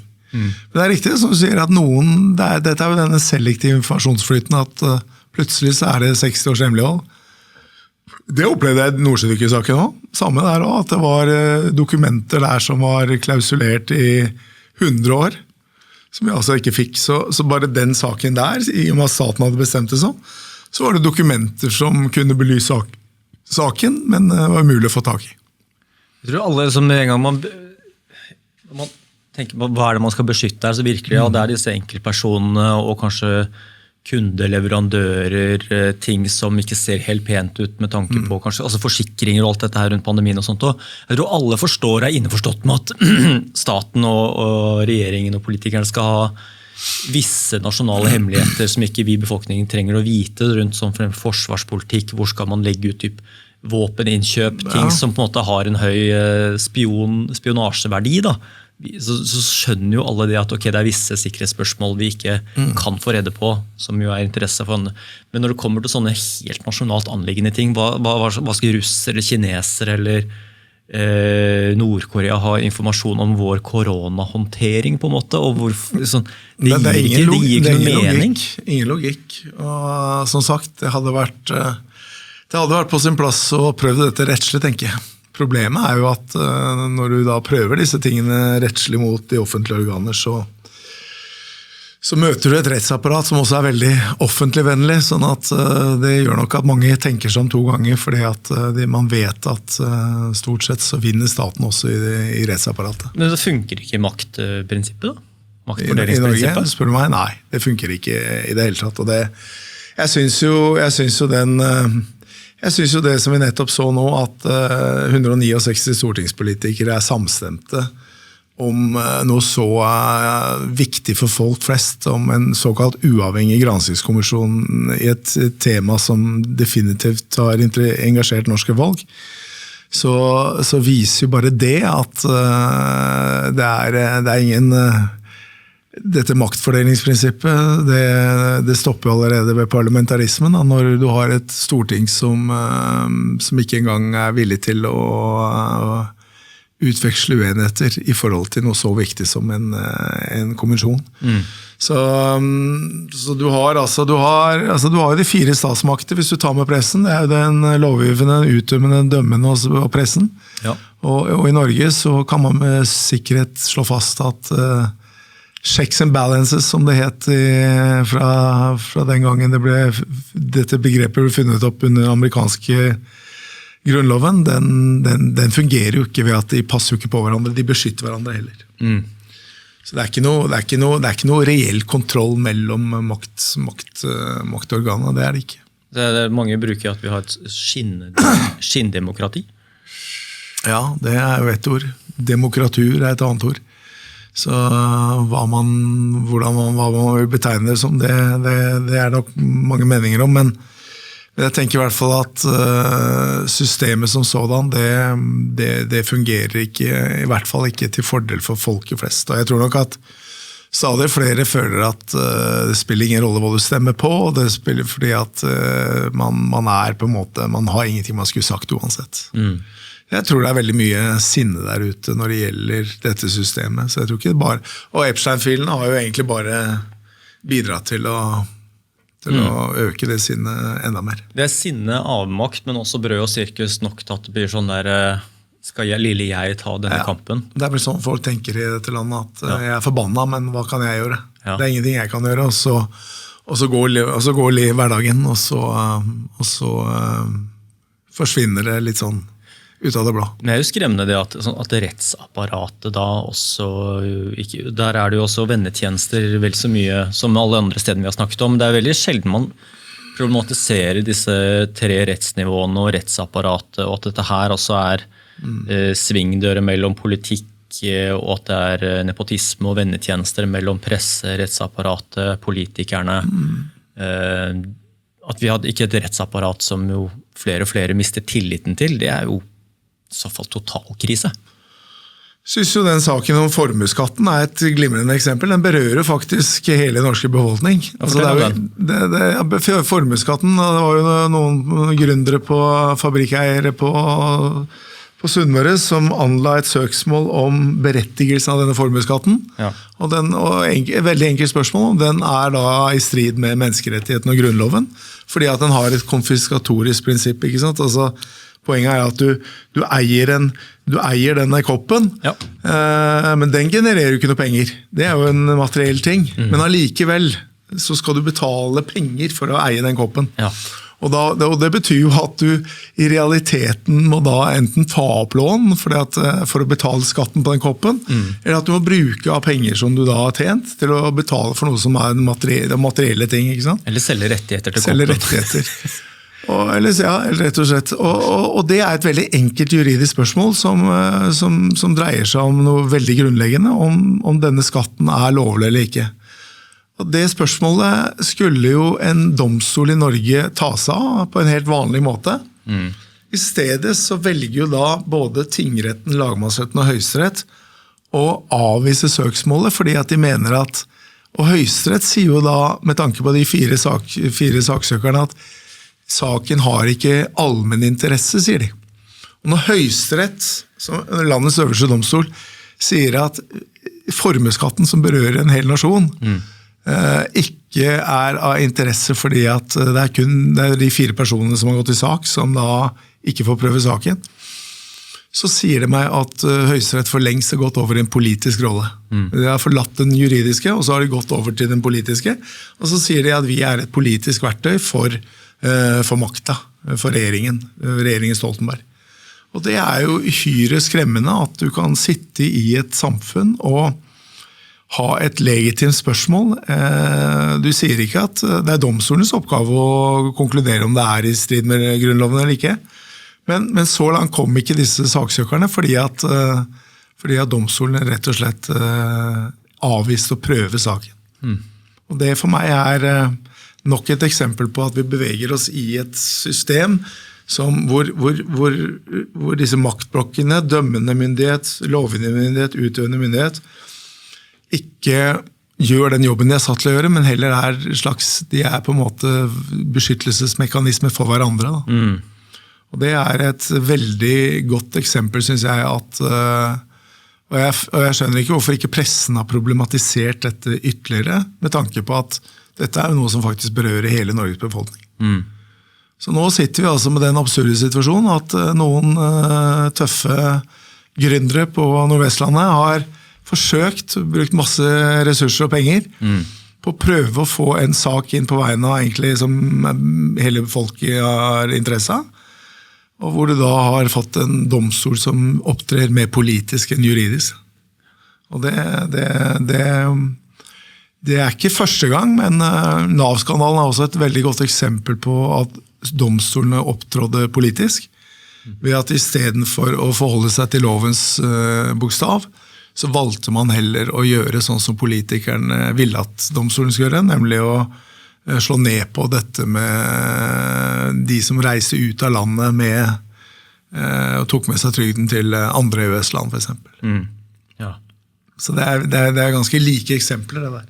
Har du ikke et par ting, altså bare sånn der, dette blir jo litt anekdotisk da, men nå kommer jeg på også sånne der ting som man bare reagerer på utenfra, som jo også bare topper idiotien at det folk som hadde flere folk hjemme hos seg selv under pandemien, hvor det var liksom helt klare regler på at du skal ha 6 stykker hjemme, og så var det noen som var 7 og 8, og noen har blitt ferska og tysta på. Og så vet man jo etterkant at dette var jo ikke et problem. Dette var jo ikke hverken farlig eller noe som av en karakter som noen bør straffes for eller betale penger for, men likevel så er det sånn, jo, innenfor akkurat denne perioden her så brøyter det da denne loven, denne midlertidige loven, eller hva faen det var for noe. Og så dømmes de. Ja, forskriften, ja. Som Erna brøt selv. Erna lagde loven, hun brøt den, og vi fikk Høyre til å betale for seg. Vi gjorde det, ja. Men litt humor oppi all galskapen må vi ha da, for jeg har et godt eksempel for deg, for at akkurat under den tiden her i Bergen så var det noen studenter som hadde vært litt for mange. Ja. Og de fikk en bot av politiet i Bergen. Ja. Og så hadde jeg da noen venner hos meg, og vi var 7 stykker. Og det var for mange. Så det vi gjorde da, litt påseilet var vi jo, men det vi gjorde, det var at vi ringte til politiet i Bergen. Og så sa vi at så vi anmeldte oss selv, vi. Så vi sa at vi er 7 stykker her, kan dere komme opp Men poenget er at politiet kom jo ikke. Nei. Selv om de fikk en telefon fra oss i godt påseilet en lørdagskveld. men poenget var at, og det viser jo den selektiviseringen, ikke sant? At her gir de noen unge studenter som tar seg en liten hyggelig fest midt oppi denne triste tiden. Så får de en bot på 5.000, eller er det i hvert fall. Hva er poenget? Også, men til oss kom de ikke. Ja. Så det liksom, var jo så tilfeldig også. Så det var altså så absurd at det er nesten sånn at du ikke... Men toppen av kaka var jo at Erna Solberg feiret jo sin 60-årsdag på Geilo. Helt sinnssykt. Og hun, som ansvarlig for denne forskriften, da, hun brøt den jo selv da. Hun hadde jo alt for mange der i forhold til den forskriften hun selv hadde innført. Så det altså, den koronatiden var så mye absurde. Vi snakket litt om fotball her i sted også. Så det var jo ikke lov å spille fotball heller. Så jeg fikk jo... Ungdommer ble jo jaget fra fotballbanen. Ja, og jeg fikk med meg noen, og vi spilte en mørk kveld i Bergens ved Brann stadion der, og spilte 5 mot 5. Ja. Og så kom det noen med bikkja og gikk, jeg anmelder dere, dette er ikke lov. Det var det liksom. Altså, mens vi spilte fotball. Jeg synes det der den mest interessante perioden I Norge I min levetid. Det helt sinnssykt. Bare se hva mine medborgere var I stand til å innfinne seg med. Også både dette tystenivået som bare sånn, shit, hvordan ville dette ha vært under en verdenskrig? Eller det var angiveriet var jo. Ikke sant? Så han der som gikk med bikkja og sa at jeg kommer til å anmelde dere, vi spiller fotball. Ikke sant? Og så spiller fotball ute I regnvær, og der kommer han. Jeg husker jeg holdt noen appeller både I Bergen og Oslo, hvor jeg sa til de som sto og hørte på at nå risikerer vi å få straff alle sammen, fordi at vi mer enn 50 personer her. Så det var jo også en regel at hvis du skulle ha for eksempel en tale utendørs, så var det satt tak på det også. Samtidig så var det 15 000 som demonstrerte da han George Floyd I USA ble drept av amerikansk politi. Det var greit, 15 000 utenfor Stortinget. Det var liksom ikke noe problem. Rasismen går foran alt, selv foran korona. Så da måtte koronaen virke. Nei, altså det noe mer absurd tid enn det går du kan å få, altså. Fy sader, men det tilbake til maktfordelingsprinsippet, for I kjølvannet, og dette var jo da til sikkert først og fremst Solberg-regjeringens store irritasjon, som da altså jeg tror Støre-regjering som troppet på helt på slutten der, også tenkte sånn, nå skjønner vi hva Solberg liksom stridde med, hun hadde liksom ikke de fullmaktene hun trengte for å få litt sving på dette ordentlig, effektivt. Nesten I litt sånn tidlig 1900-talls tysk stil skulle kanskje helst ønske seg og da var det disse fullmaktslovene som bare sånn, og dette jo går også tilbake til denne diskusjonen vi hadde I sted om maktfordelingsprinsippet at Stortinget virker jo bare mer og mer gi fullmakter til regjeringen I såkalt krisetid, at de skal ha mye mer friere hjemler til å utføre det de vil utføre. Litt dumt sagt, men du kan jo fylle meg ut av hva som har skjedd. Ja, altså, det jo riktig at man har jo sett på denne koronatiden. Jeg mener jo personlig at regjeringen gikk langt utenfor sine fullmakter. Så det var jo ikke snakk om at de hadde for snevre fullmakter, de hadde alt for vide. Men allikevel så var de ikke fornøyd, og dermed så har de nå laget et nytt forslag til en ny sånn smittevernlov, som gjør at de fullmaktene skal bli enda videre. Og det jo, etter min mening, så snakker du om, da snakker du om det, altså disse fullmaktslovene som ble gitt til Hitler under andre verdenskrig omtrent, at du på en måte gir all makt til den sittende regjering, og at Stortinget abdiserer. Og det jo det egentlig, hvis du leser det lovforslaget som har kommet nå, så det sykt skremmende etter min mening, for det gir jo på mange måter åpninger for en regjering som kan på en måte da, eller kan iverksette inngrep uten å gå om Stortinget I hele tatt. Yes.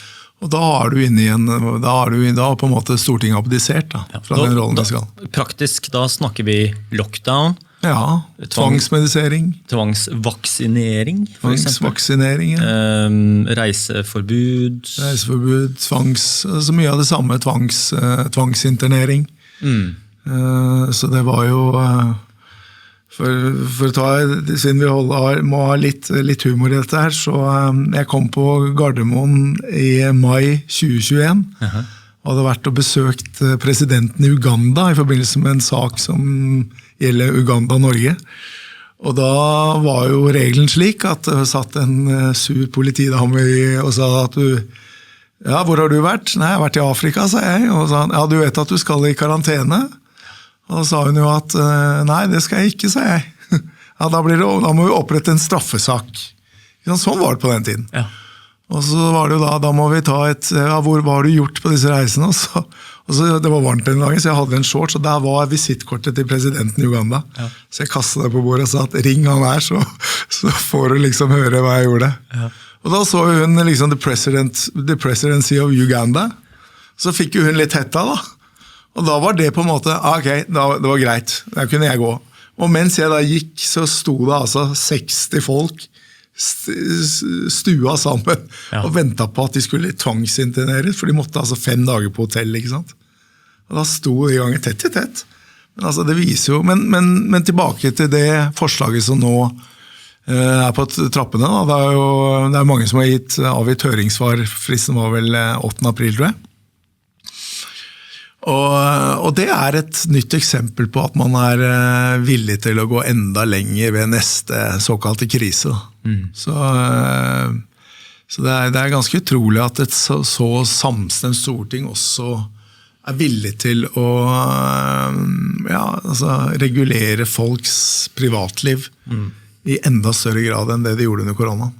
Det er ikke bare større og videre fullmakter til styringspartiene i praksis når de er i regjering av hver gang. Men det er jo denne her, i tillegg denne her helt blinde troen og lojaliteten, og her er kanskje Høyre verst til WHO. Og vi var innom Bill Gates her i sted, og her er det jo mye snacks å prate om og ta tak i, men men Arbeiderpartiet er vel ikke noe stort bedre. Du har jo skrevet om Ingvild Kjerkol, daværende helseminister, som var på WHO-møte i Genève i 2022, og sa vi må konsolidere WHO som vår effektive, ansvarlige og dyktige leder innen multilateralisme, og et byrå som har null toleranse for feil oppførsel. Altså fy faen, det er jo Hitler må jo, og Goebbels må jo bare som tørke en tåre her. Det er jo helt sinnssyk uttalelse at vi ønsker nesten å outsource visse beslutninger og sånt, og ta råd fra WHO som ren praksis som vi skal innføre i Norge da. Ja, men leser du lovforslaget som tross alt Helsedepartementet og Kjerkol har vært med på å utforme?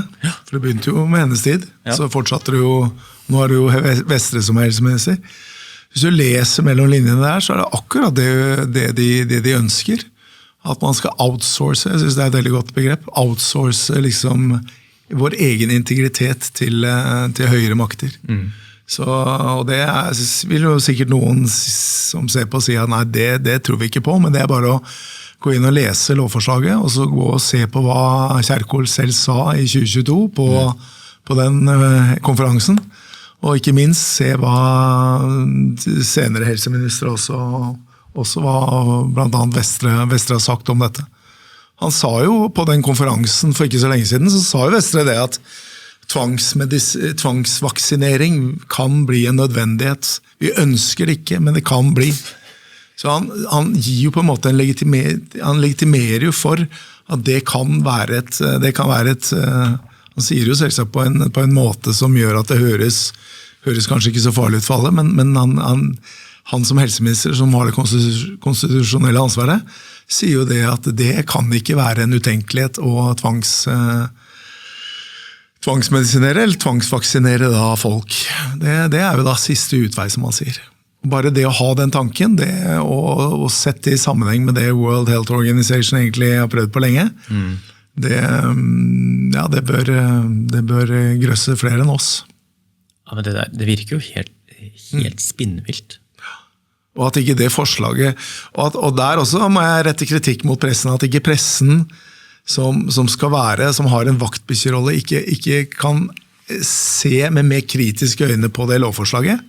Det synes jeg også er helt ubegripelig. Og det gjør jo bare, det var vel han i TV 2, det er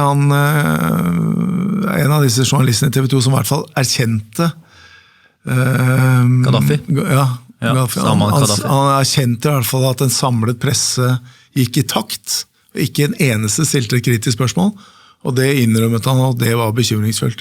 Men så fortsetter man jo nå da, ved å la dette lovforslaget på en måte bare gli ut, og så er det folket som da må sende sine høringssvar, og jeg tror ikke man når så langt med de høringssvarene heller, og dermed så vil man få en ny lov som vil absolutt gi videre fullmakter til de kommende regjeringene. Og det er kjempeskummelt.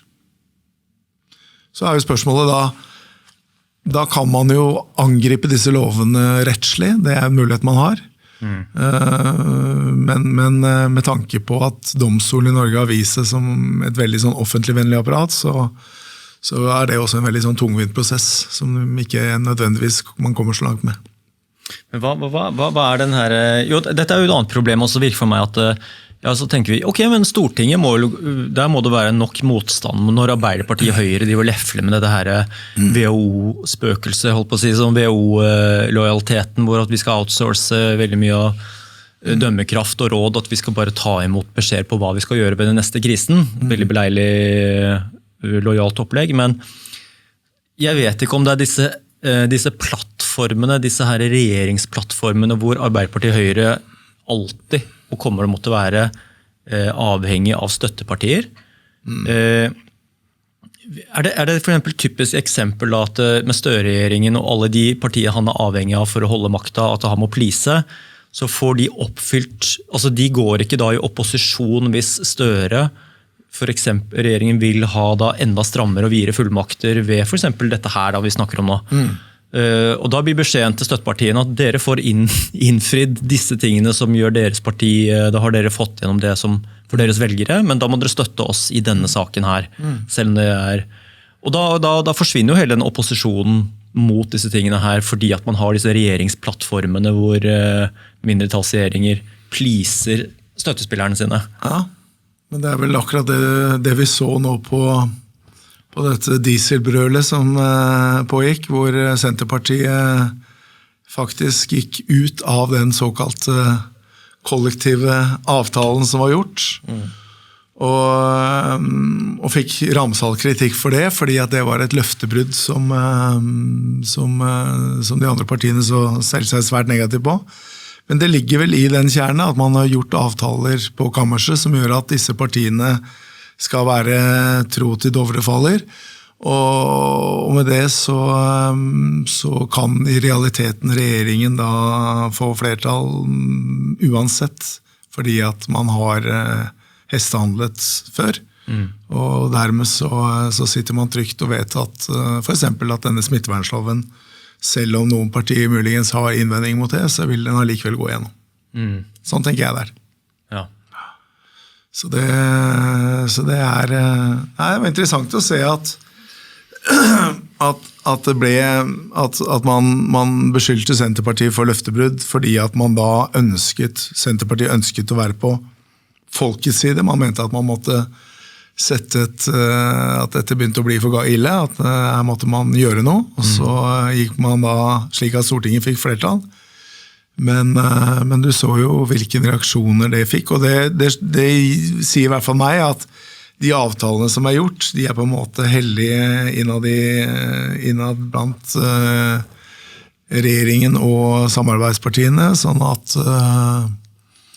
hvis du klør meg litt, så klør jeg deg, og så vi enige om det, og så blir det sånn. Fordi at de lovendringene i smittevern, det for meg veldig merkelig hvis at det sitter også partier på venstresiden som ikke ser dette i et bredere perspektiv, men som ser dette som en mer sånn totalitær pakke da. Det forundrer meg virkelig at vi har partier som ikke engang stiller spørsmål om for eksempel menneskerettighetene dette her. Ja. Altså, hvor menneskerettighetene? Det ingen som bryr seg om det. Nei. For dette jo høyaktuelle menneskerettighetsspørsmål. Altså, din kropp jo på en måte, det jo liksom essensen i menneskerettighetene, hvilken juridiske rettigheter du har i forhold til din kropp og ditt domene. Og så det ingen på ting engang som interessert i den debatten. Så det veldig mye som skurrer. Men hva sier just nå, så kan en regjering overkjøre menneskerettighetene hvis de finner det for godt? At mener det Nei, det kan jo ikke en regjering gjøre. Men det gjør det jo allikevel, og problemet jo at for eksempel at Menneskerettighetsdomstolen har jo prøvd en del saker angående for eksempel dette med vaksiner, som tvangsvaksiner. Det var en sak mot Tsjekkia i 2021 blant annet, hvor regjeringene fikk veldig vide fullmakter til å nærmest gjøre hva de ville med folk. Så det klart at det legger jo staten merke til, at de har en slags støtte også fra de juridiske korps, både nasjonalt og internasjonalt, som gjør at jeg tipper at de føler seg veldig komfortable når de lager forslag til disse lovene, for de tenker som så at vi har makta, og domstolene også en del av det maktapparatet vi besitter. Så det skremmende å se den utviklingen, men det er ikke svart-hvitt, sånn at det mange av de dommene i menneskerettsdomstolen som også faktisk går i folkets favør. Så det mange dommer der som også gir en form for støtte i forhold til at disse lovene, hvis de blir jo vedtatt, for det jo forslag, det jo flertall for det. At det mulig i hvert fall å prøve disse lovene rettslig. Men igjen så det dette med at å prøve dette i Norge, det en fryktelig tung oppoverbakke uansett. Tenk hvis ikke vi hadde vært så oljedopa som vi Jeg frykter jo litt at dagens etablerte partier kommer jo til å, om ikke gjøre seg irrelevante eller bli så upopulære at de plutselig viskes helt bort.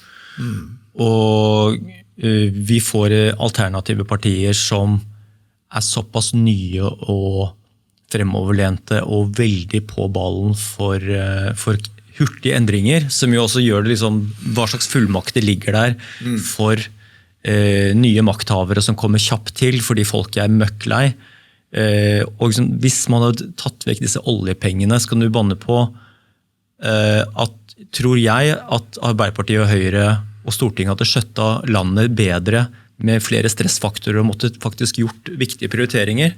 Når ting bare sklir ut, så frykter jeg at endringer på et eller annet tidspunkt kan komme fryktelig fort og gjøre de store rådende partiene totalt irrelevante plutselig, og at vi får veldig store endringer i samfunnet som kanskje destabiliserer oss. Ja, tenker på nye partier og sånn. Jeg tror bare ta disse nye partiene som ligger og vaker under som ligger et stykke ut på fløyen på begge sider egentlig. Som fort, jeg tror ikke det skal så veldig mange skandaler og mer mislighold til at kanskje vi ser forbi dette brød og sirkus at disse partiene her kommer til å få reell makt om innen 10 år da. Ja, noe kan jo skje, men samtidig så har det vist seg veldig vanskelig for disse nye, eller småpartiene da, å komme seg over den, i hvert fall den sperregrensen. Så det virker på meg som at folk i Norge veldig trofast mot det systemet som ligger. Altså selv om man irritert, så forholder man seg til det systemet og de partiene som Det i hvert fall min tanke rundt det. Jeg synes jo det hadde vært viktig og bra, med litt nytt blod inn på Stortinget der.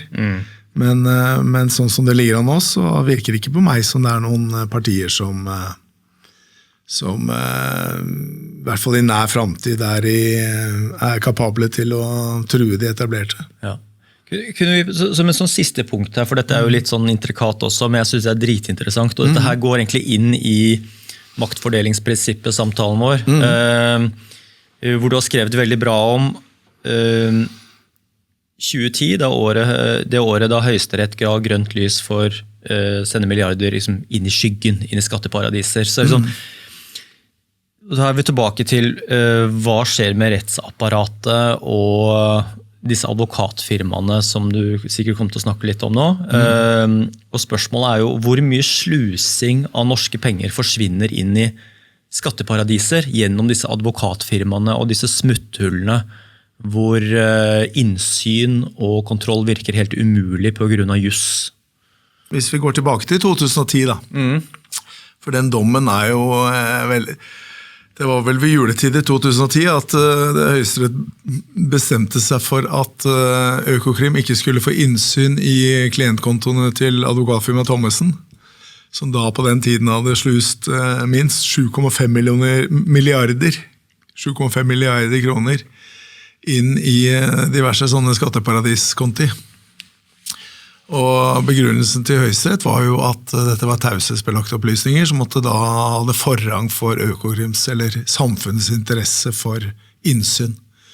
Men du kan tenke deg altså at bare den ene saken der dreide seg om et beløp på 7,5 milliarder.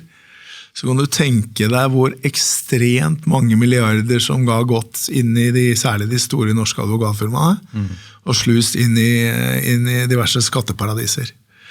Så det I seg selv jo interessant at denne dommen, som da nå snart, den over 15 år gammel, den har jo på en måte vært retningsgivende. Den har jo gitt advokatfirmaene et veldig tungt verktøy, med tanke på at Høyesterett sa den gangen, og den har stått den dag I dag, står den dag I dag, at klienttaushetsplikten altså da såpass viktig for advokaters arbeid, at det hjemler altså da også å hemmeligholde da hvor disse milliardene går. I praksis, hvem det som kan benytte seg av sånne ordninger da? Det alt fra milliardærer til store pengesummer som skal til tvilsomme regimer, diktaturer? Ja. Hva det snakk om her? Nei, I realiteten så det jo, kan det jo være hvem som helst som har et klientforhold til et stort advokatfirma, eller for så vidt et lite advokatfirma for den saks selv, som kan gjemme seg under den såkalte taushetsplikten og berettige da disse transaksjonene som en del av dette ble faktisk veldig godt visualisert I denne dramaserien Exit. Ja. Der var det slik at da disse vindkraftene, altså ingen som visste hvem som eide disse vindkraftverkene, ikke sant? Ja. Og det var jo tatt fra virkeligheten. Der hadde jo virkelig disse gjort en veldig god jobb. Ja.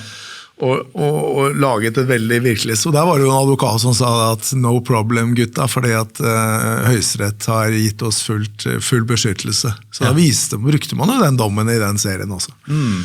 Og det jo, og tilbake til Epstein, altså for det første, hvem tror du har det største skatteparadishuset I verden? Jo, det noe som heter Ugland House, som jo et norsk navn, og det på Cayman Island, og det noe sånt som 12 000, jeg tror det kanskje enda mer, men I hvert fall 12 000 postkasseselskaper da, som sitter på Ugland House, som altså da et norsk establishment. Og der på Cayman Island så det jo da en titusenvis av sånne såkalte postkasseselskaper.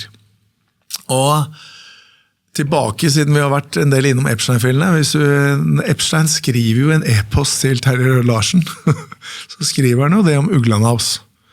Så skriver han, du klar over at, hva det som står der? Det står noe sånn som at, du klar over at det 12 000 og at Obama I sin tid sa at dette var verdens største skattesnytteri.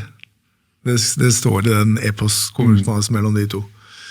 Så de to gutta der jo også inne på det, men det jo ingen tvil om at her det egentlig fritt fram, I hvert fall I Norge, så lenge du da kan gjemme deg bak taushetsbelagte opplysninger, som en del av advokatenes virksomhet. Så kan du bruke advokatfirmaene I Norge til å sluse hvor mye som helst inn. Og jeg har jobbet en god del med barnevern, og det interessante jo at barnevernsindustrien I Norge, som genererer milliarder av kroner, den kan jo spores inn I disse skatteparadisene. Barnevernsindustrien I Norge. Hvorfor det så mange milliarder I det? Altså barnevernet for meg, for oss vanlige, vel at det noen som ser til at barna får oppfølging av, eller der det blir meldt inn saker, og at det Men det en kjempestor industri I Norge, mye større enn det folk klar over.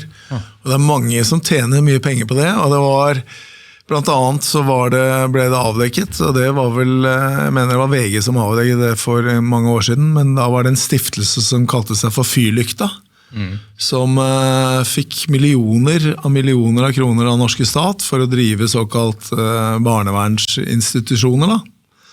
Og der klarte da avisen å spore dette til såkalte skatteparadiser rundt omkring. Så det en business som jeg vet, I og med at jeg har jobbet mye med den sjangeren der, hvor veldig mange penger har havnet I diverse skatteparadis. Det penger som kommer fra det offentlige til private aktører og offentlige aktører? Private aktører, typiske stiftelser, som da kanaliserer disse pengene inn I diverse skatteparadiser. For eksempel dette Ugland House på Cayman Island, hvor du har altså x antall tusen såkalte postbox-selskaper. Så oppretter du såkalte fiktive trustees, og så blir dette, på Bahamas for eksempel, dette veldig, altså i karibiske land, så jo dette en veldig stor geskjeft. Så hvorfor gjorde Høyesterett som de gjorde og beskyttet dette her? For altså var det et overordnet prinsipp, og et absolutt prinsipp som lå til bunn, eller var det, altså det rett og slett, går det mer på kameraderi, elitesirkulasjon og press fra øverste hold om at det må bli slik? I hvert fall i 2010 så het justitiarius i Norge, han het Tore Skei, og han var gift da med en av partnerne i Thommessen. Så det sier jo meg ganske mye at du har en sjef for Høyesterett som da gift med en av partnerne i det selskapet som da var til behandling. Men da må vi jo regne med at Tore Skei... Han deltok jo ikke i selve behandlingen. Nei. Det gjorde han ikke, men han stod på gangen. Han var sjef. Og den som var voterende, altså førstevoterende, den som skrev denne dommen, hun heter Toril Marie Øye, og hun sjef i dag. Okay. Så det hun som justitiarius i dag. Men den gangen var hun da høyesterettsdommer under Tore Skei, og hun var den som forfattet den dommen. Og den dommen gir veldig klare føringer på at taushetsplikten da gjør at det ikke mulig for, det tilnærmet umulig å få innsyn i hvor disse pengene havner. Og dette med vindkraftindustrien et ekstremt godt eksempel på at det en haug med utenlandske aktører som da har store interesser i norsk vindkraft, hvorpå da disse pengene havner rundt omkring i diverse sånne paradiser. Men noe av disse pengene her må jo havne også på byråkrati eller politikernes hender. Jeg kan ikke skjønne noe annet hvorfor det så utrolig drive mot vindkraft blant politikere og visse partier når man ser denne motstanden i folket, naturødeleggelser, det finnes gode alternativer. Så jeg tenker, hva det som driver disse partiene, politikerne og denne her lobbybransjen? Altså, det må jo være noe av liksom, i at det så mange utenlandske aktører som interessert i dette her, så må det jo være, du må jo dryppe noe ned på lobbyistfolk også? Ja, det tror jeg absolutt, og det kan du jo se på, det jo ikke så lenge, vi har jo sett at både ektefeller til statsråder og tidligere rådgivere for Stoltenberg og så videre har jo tjent enorme penger på såkalt bistand og miljøvirksomhet. Vi snakker jo store beløp, og det som veldig interessant i dette bildet jo bare å følge bistandsmidlene, hvis du trekker et skritt videre, og ser at Norge gir altså da et sted mellom 55 og 60 milliarder kroner til bistand i året. Så det så store summer at vi klarer ikke å ta det inn over oss en gang. Og det ingen, altså det absolutt ingen, hvis du veldig grei, altså det sto vel i Finansavisen at 1% av de 55 milliardene blir kontrollert. Ja. Altså det du grei, liksom. Men, og det slo meg litt da jeg var nede og reiste i Afrika, og vi betaler, jeg var jo i Zambia, og Norge betaler jo da, jeg tror det rundt 15 milliarder i klimakvoter til Zambia for å lette på vår egen samvittighet. Og da jeg var i Zambia for det noe jeg driver med på disse turene, jeg nysgjerrig av natur, så jeg spør jo folk om disse tingene. Og der ler de jo, for det første så lo de av meg når jeg lurte på om disse pengene kom folket til gode, for det gjør det nok neppe. Og for det andre så i Zambia, det ironiske jo at hvis du skal kjøpe klimakvoter, så for å lette strømkrisen i Zambia, så driver man altså og lager kullkraft da. Altså så de pengene Norge har gitt, de går altså til kullkraft. Herlig. Ikke sant? Så ja, jeg tror at med så enorme summer i omløp, så tror jeg det må bare innse at dette bare, så du ser jo, altså, det var jo presidenten i Zambia kjøpte seg et privatfly for noen år siden til 450 millioner, ikke sant? Altså et land som lut blant verdens 15 fattigste land. Så Så det er bare å innse at jeg tror vi bare må innse at det er så enorme beløp, og det er så store penger som går til enten til skatteparadiser, eller postkasseselskaper, eller korrupte regimer, eller hva det er, og vi aner ingenting. Nei. Vi aner absolutt ingenting av hva som skjer, bortsett fra at pengene de forsvinner, om det er 55 milliarder til regjeringsbygget, eller 55 milliarder årlig i bistandspenger. Ja. Men det som slår meg på de turene når jeg er ute og reiser, det er at du ser, folket ser nok veldig lite til de pengene i hvert fall. Så det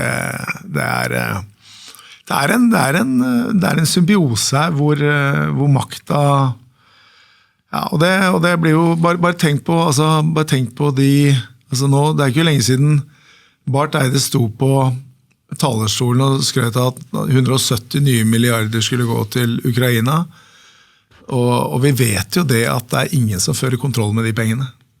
Altså det er absolutt ingen norske, han kan si at vi stoler på ukrainske myndigheter og så videre, men poenget er i hvert fall at det er ingen som vet. Så skatteparadiser, bistandsmidler, you name it, det flakser over hodene på folk uten at, og mesteparten forsvinner nok i et rom som egentlig vi ikke vil vite hvor det er.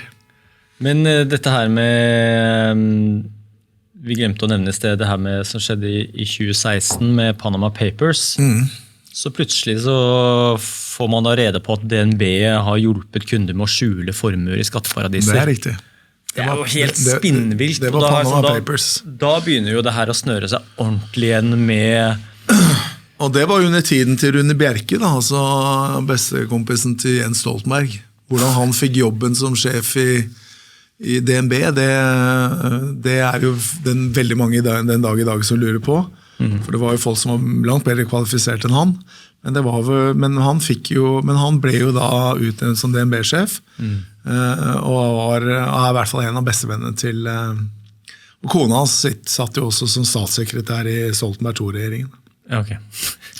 Så der er du tilbake igjen i det. Men Panama Papers er et glimrende eksempel på hvordan DNB ble brukt som nærmest en hvitvaskingskanal i forhold til skatteparadiser. Men hvordan er det mulig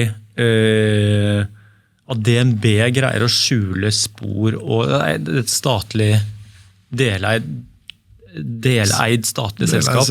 Ja. Hvordan er det mulig å ikke finne ut av dette her, at DNB holder på med sin egen? Hvordan greier de å skjule det?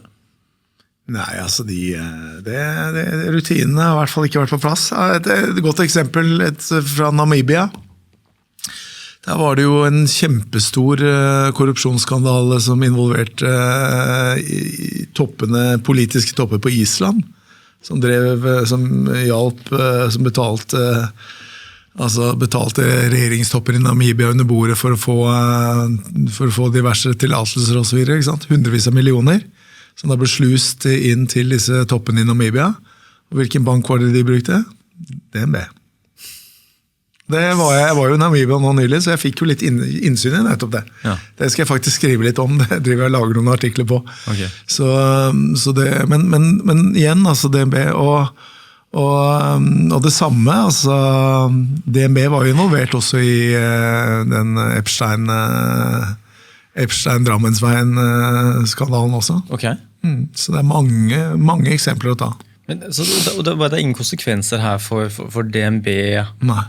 Hvorfor skal staten egentlig eie noe i denne banken her? Burde ikke det vært en privatbank? Jo, absolutt. Og det er vel litt sånn som du hadde forrige gjesten du hadde der med tanke på Telenor. Hvorfor skal vi eie Telenor? Og med tanke på at vi har eid Telenor, så er jo den skandalen, altså den Myanmar-skandalen og disse DNB-skandalene viser jo at man har delvis statseide selskaper som åpenbart ikke har kontroll på hva vi driver med konsekvenser som er dypt inne i det kriminelle nettverket. Men det høres helt absurd ut å si høyt at DNB har vært involvert i slusing av penger til skatteparadiser og diktatur. Ja, det har det vært. Og det er ikke noe overraskende. Norges desidert største bank. En bank som selv Epstein hadde forbindelser til. Og og en bank som da så stor at den åpenbart har hvor kriminelle nettverk, også statlige nettverk, altså brukes til å sluse disse pengene inn i. Og der kommer disse store advokatfirmaene i nå, tenker jeg, som egentlig en ekstrem verdifull ressurs med tanke på at hvis du da vil kanalisere enorme beløp inn i for eksempel skatteparadiser, så det jo ikke verre enn at du går til et stort advokatselskap som da gjør at du kan gjemme deg bak, eller de advokatselskapet kan gjemme seg bak taushetsplikten. Og det jo det den dommen sier, den fra 2010. Så den dommen den gjelder jo, det derfor du har en høyesterett, de skaper presedens, og den dommen gjelder den dag i dag, og det betyr jo at hvis du ønsker å sluse store verdier inn i diverse skatteparadis, så kan det gjøres med en slags aksept fra høyesterett. Ja. Og altså bare når vi inne på DB og sånt, det jo komplett uforståelig hvorfor myndighetene, og da får man jo den samme følelsen her, at det her bare den samme type kameraderi-gjengen som å ta avgjørelsene. Hvordan, for eksempel, hvorfor skulle DNB, som den enorme banken, kjøpe opp den mest populære banken i Norge, altså Skandia-banken, S-banken, Skandia-banken. Hva i alle dager var argumentene og grunnen til at DNB skal få sluke? Nei, det jo for å få en slags monopolisert virksomhet, at du har så stor makt, at du nærmest at du har et så stort nedslagsfelt at du nærmest blir en monopolist, altså. Og det jo det. Og hvorfor skal DNB som folkets bank, altså folket jo deleier i DNB, hvorfor skal DNB betale millioner av kroner til World Economic Forum, for eksempel?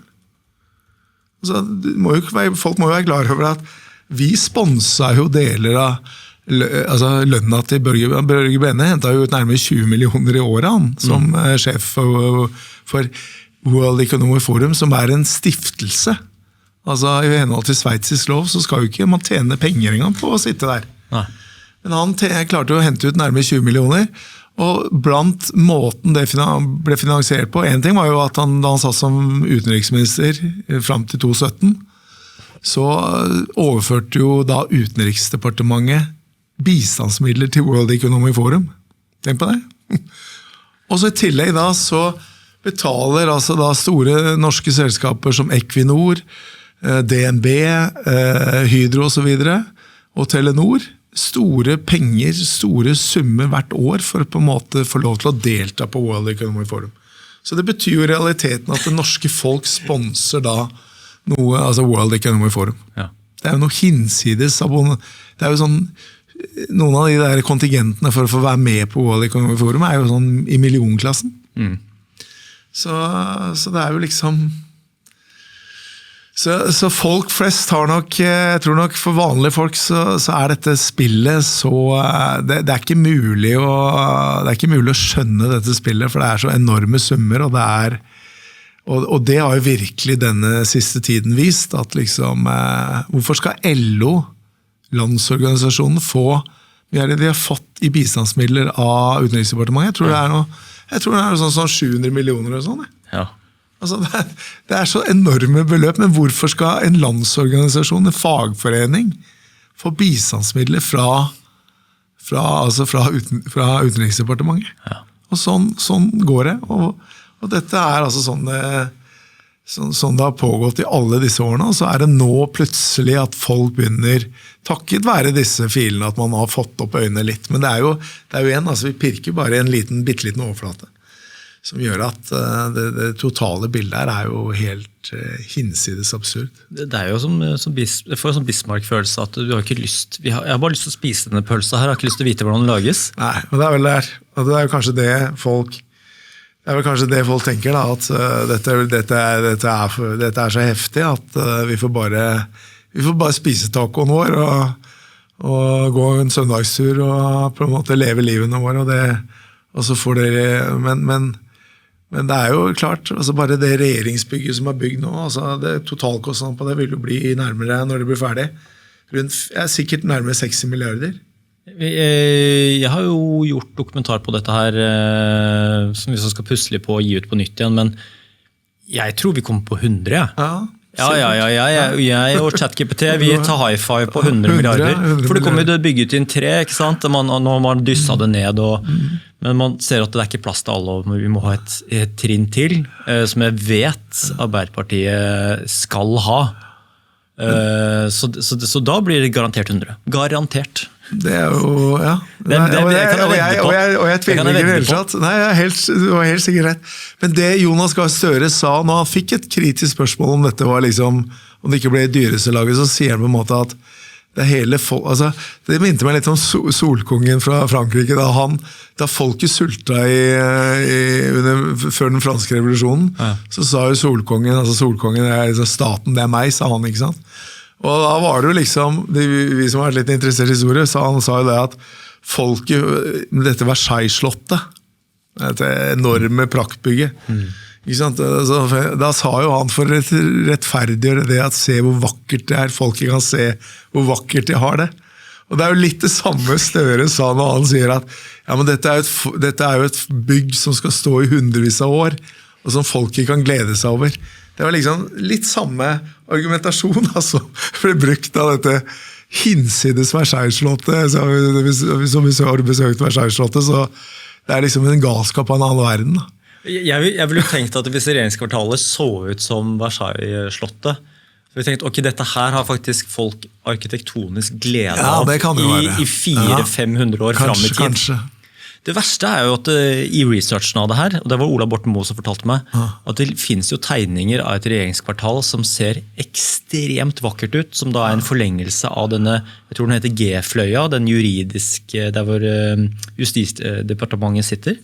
Den skulle da bli forlenget I en slags H-formasjon, med en høy H, den ser helt praktfull ut. Arkitekturopprør burde gjøre en større greie på dette her. Men, vi har et arkitekturopprør. Så vi kunne hatt et regjeringskvartal som sannsynligvis var bygd for lenge siden også, og som hang sammen, som ser likt ut, og som ser symmetrisk ut og vakker ut.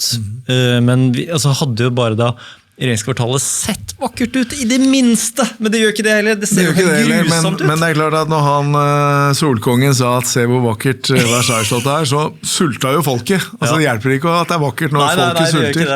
Og det litt den samme tankegangen at her, pytt ikke så mye penger, for det skal bli så, det noe som alle kan se på sin Støre, liksom. Og så tenker han ikke på at det stadig flere som sliter I dette landet her. Og han har jo ikke noe virkelighetsoppfatning I forhold til det uansett. Nei, Solkongen hadde jo rett da. Det var faktisk vakkert. Ja, det et vakkert bygg, det kan være noe.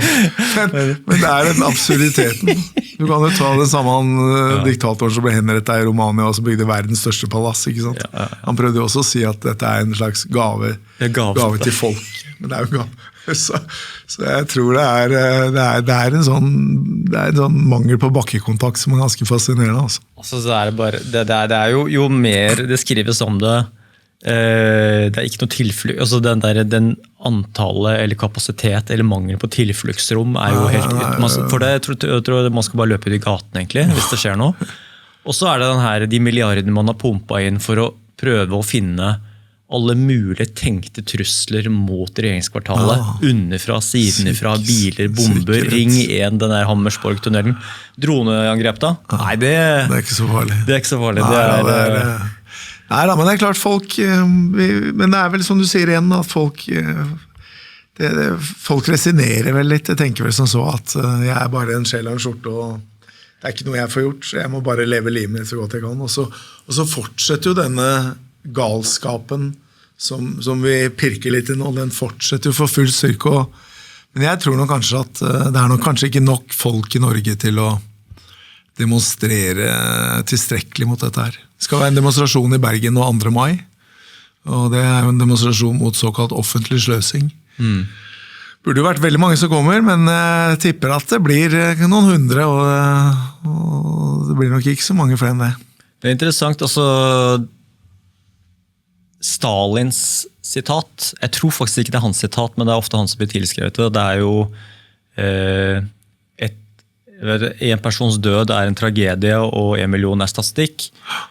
Og det rimer jo veldig med offentlig sløsing eller politikk også, at det sånn George Floyd eller et eller annet enkeltdrap av gjerne rasismekarakter, eller ta type, altså Jagland jo på mange måter en tragedie, hvordan du snur og vender på det, men offentlig sløsing, Epstein, byråkratiet, all korrupsjonen i Norge jo egentlig bare statistikk. Vi får ikke noe følelse rundt det, for det så enorme summer og stort volum, og vi rister og ler på hodet, mens disse her enkelttilfellene, disse reiseregnene vi kan plante på en person, jo tragedier på en eller annen måte.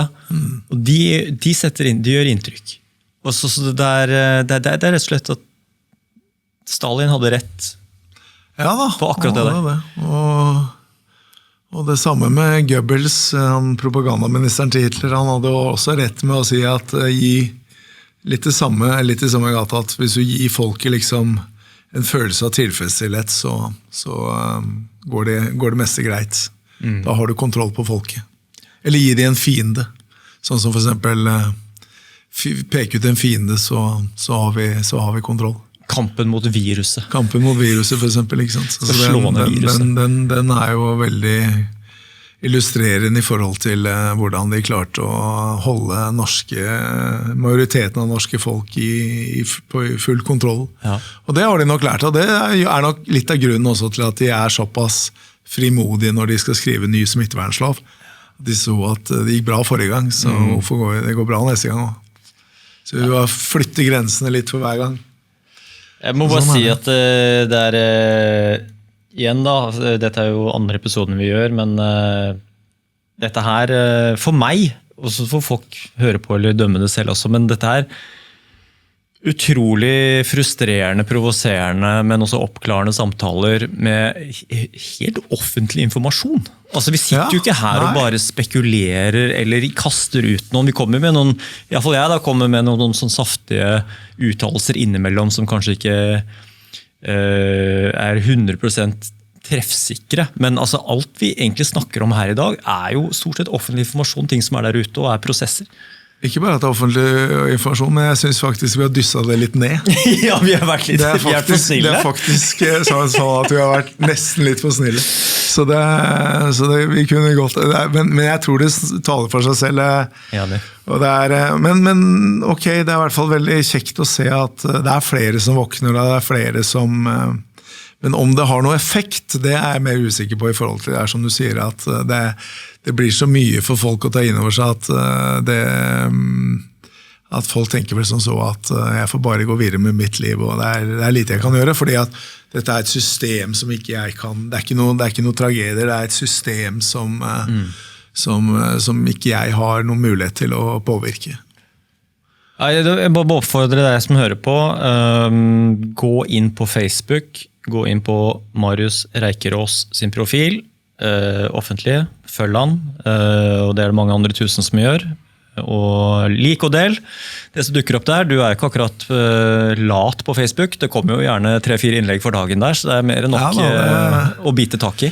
Det det rett skal være rett. Det jo klart at en del av det jeg skriver jo ting som jeg har vært inne på før, og så det så modnes det, og så blir det på en måte en litt ny drakt. Så, men nei, jeg har tenkt ofte sånn selv at jeg jo en sjel og en skjorte jeg også, men så lenge jeg føler at dette både spennende og meningsfullt, jeg føler det, så vil jeg fortsette. Fordi at jeg synes at det en givende... Altså jeg husker at jeg var i Costa Rica for noen år siden og traff en del 100-åringer. Ja. Og da spurte jeg hva hemmeligheten bak alderen. Ja. Og alle sa det at alle var enige om en ting, og det var å ha en purpose. Ja. Og purpose, at du har noe, uansett hva du driver med, om det gartnerarbeid, hagearbeid, eller om det